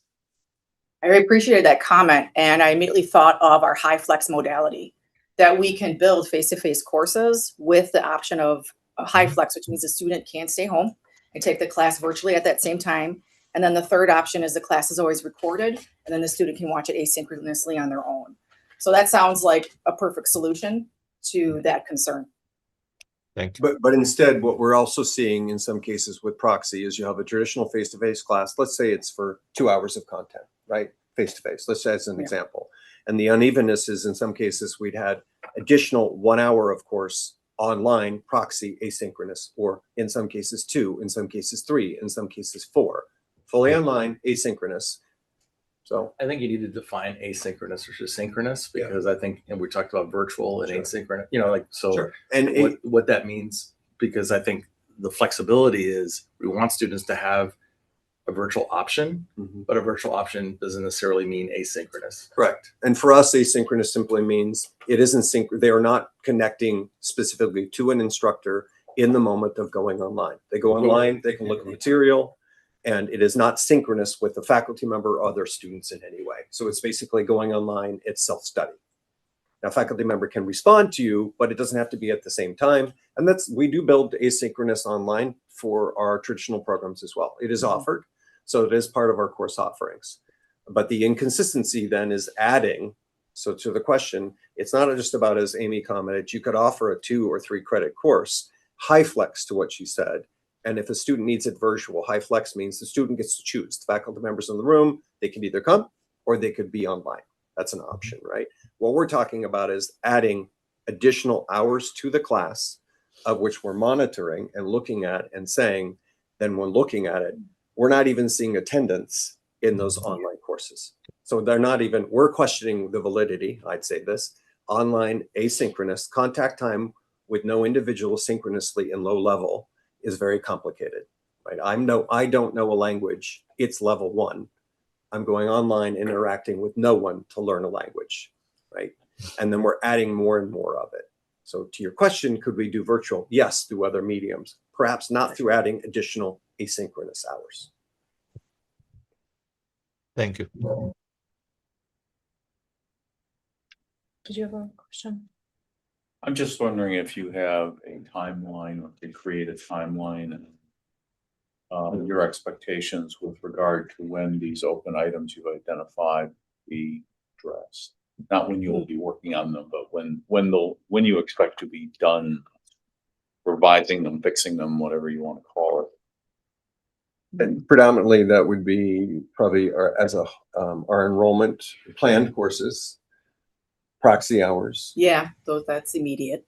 And those are things that we're working on right now. So again, for awareness fall, summer and fall is built. We're working on the proxy hour changes for summer and fall. Only workshops, not the other classes right now. So as we think about impacts, that's built. And then we would impact spring for next year that's being built in May and June, open for registration in November. And so we'll be we will be looking at a timeline for making the changes in the next 2 to 3 months to be ready to impact our spring enrollments with these final changes. Okay. I'd like us to get an update, status report, whether it's an update or a yay, we got it all done early. Okay. Sometime this fall, we could do that. Director Baker has a question. Yeah, I mean, it's kind of a comment at this point. Just obviously, there's a lot of concern. There's a lot of questions. There's a lot of us kind of digging in to like understand this. This is this set of programs. This is something that MATC does that nobody else in the public sector does. You know, you don't go to the University of Wisconsin for this. Actually, in higher ed institutions, we stand out for this. And I'm passionate about it. I know my colleagues are, because it's a mission-driven part of who we are in serving our community and serving the variety of people who come to our city, looking to become a part of our community. And it doesn't always make perfect dollars and cents. I understand that. But it is something that's so dramatically important to the people that it impacts, and we're the place people come for it. So I think we want to make sure that we're doing the very best that we absolutely can with it and being inclusive of the information we're getting and making sure that, every part of it, we're doing the best that we possibly can. So, you're getting a lot of questions and a lot of passion on this. For me, that's why. Thank you. I just have one. So Director Foley asked for an update in fall. I think there's still a lot of questions on the numbers that were presented. So in advance of us getting an update, if we could get a follow-up on the actual data and what's included, what's not, versus the speculation of this may be, so that then when we get the update, we've got an accurate baseline of what we're looking at. Go ahead. Thank you, Madam Chair. There is a large disconnect in communication and understanding. I don't know where the catalyst of that is. I don't know where where the soft or tough point is at, but it's very obvious that there is a disconnect. And if that in and of itself can be resolved in some way, shape, or form, and we can have some conversation about that. I don't know who needs to have the conversation. It might be you, Dr. Phil King. It might be your colleagues. It may be with the president, maybe with whoever. But there's a disconnect. And I think that is a part of the challenge that at least I'm having here, is that there's a disconnect somewhere. I don't know where it is. And it's showing up in everything, in all of the communication that we're receiving, and I'm sure the understanding that other people have. Secondly, am I the only person that didn't have that PowerPoint? No, we didn't receive that. We did not receive that in advance. Can we get it? Oh yeah, we can make it. Okay, cool. Yeah. I'd like to have that too. just so I can, for my own edification, go over it and with what the chairwoman said about, you know, the data and everything like that. So thank you. That's all I have, Madam Chair. Any other questions? Okay, thank you very much. Thank you. Okay, moving on to new business. Do we have anything for new business? All right. Yeah, I have. Go ahead. Yep, go ahead. Just a question about I got a scam email. The phishing emails. Yep. Yeah, is there any more information about it? Because really, I thought it's true initially, and then I got another email to be careful with those email about Director Pence was out of town and there's a bill needs to be billed, and they asking me to to make arrangement to pay it. Yep. Yes. There was a communication that went out broadly to multiple Wisconsin boards, and that it was in fact phishing, and that we should delete them and ignore them. Okay. And we've sent them on to the local IT team here, so they have awareness of it, and they can hopefully block it on their end from a firewall standpoint. So there was a difference more than 24 hours between I got the first email and then the second email to attract my attention to it. So I don't know if we can make it faster than that, because I did respond to the first one, that what kind of assistance you asking, but I didn't give any information. So if any of us knew something like that, if we can inform everyone on time, so before we respond to that phishing email. Yep, absolutely. They called me Moore. Yeah, they did. They're like, "Hey, Moore, hello, Moore." Yeah. I was like, Erica wouldn't call me Moore. Yeah. I also promise that I'm never going to ask any of you for Venmo payments on behalf of the college. And I'm like, you don't know how to do there. this. Or Zelle. Or Zelle or PayPal or any of those things. So I will not. I'm not really that good with technology. I'm like, this is not. All right. Any other new business or items? Okay. Future events announcements. We have the commencement on May 16th at 11 a.m. Again, please let Beth or Pete know if you plan to attend. And then our next board meeting is May 26th at 4 p.m. in this room. And with that, can I have a motion to adjourn? So move. Second? I'll second. All in favor? Aye. Opposed? Nay. There we go. Thank you so much, everybody.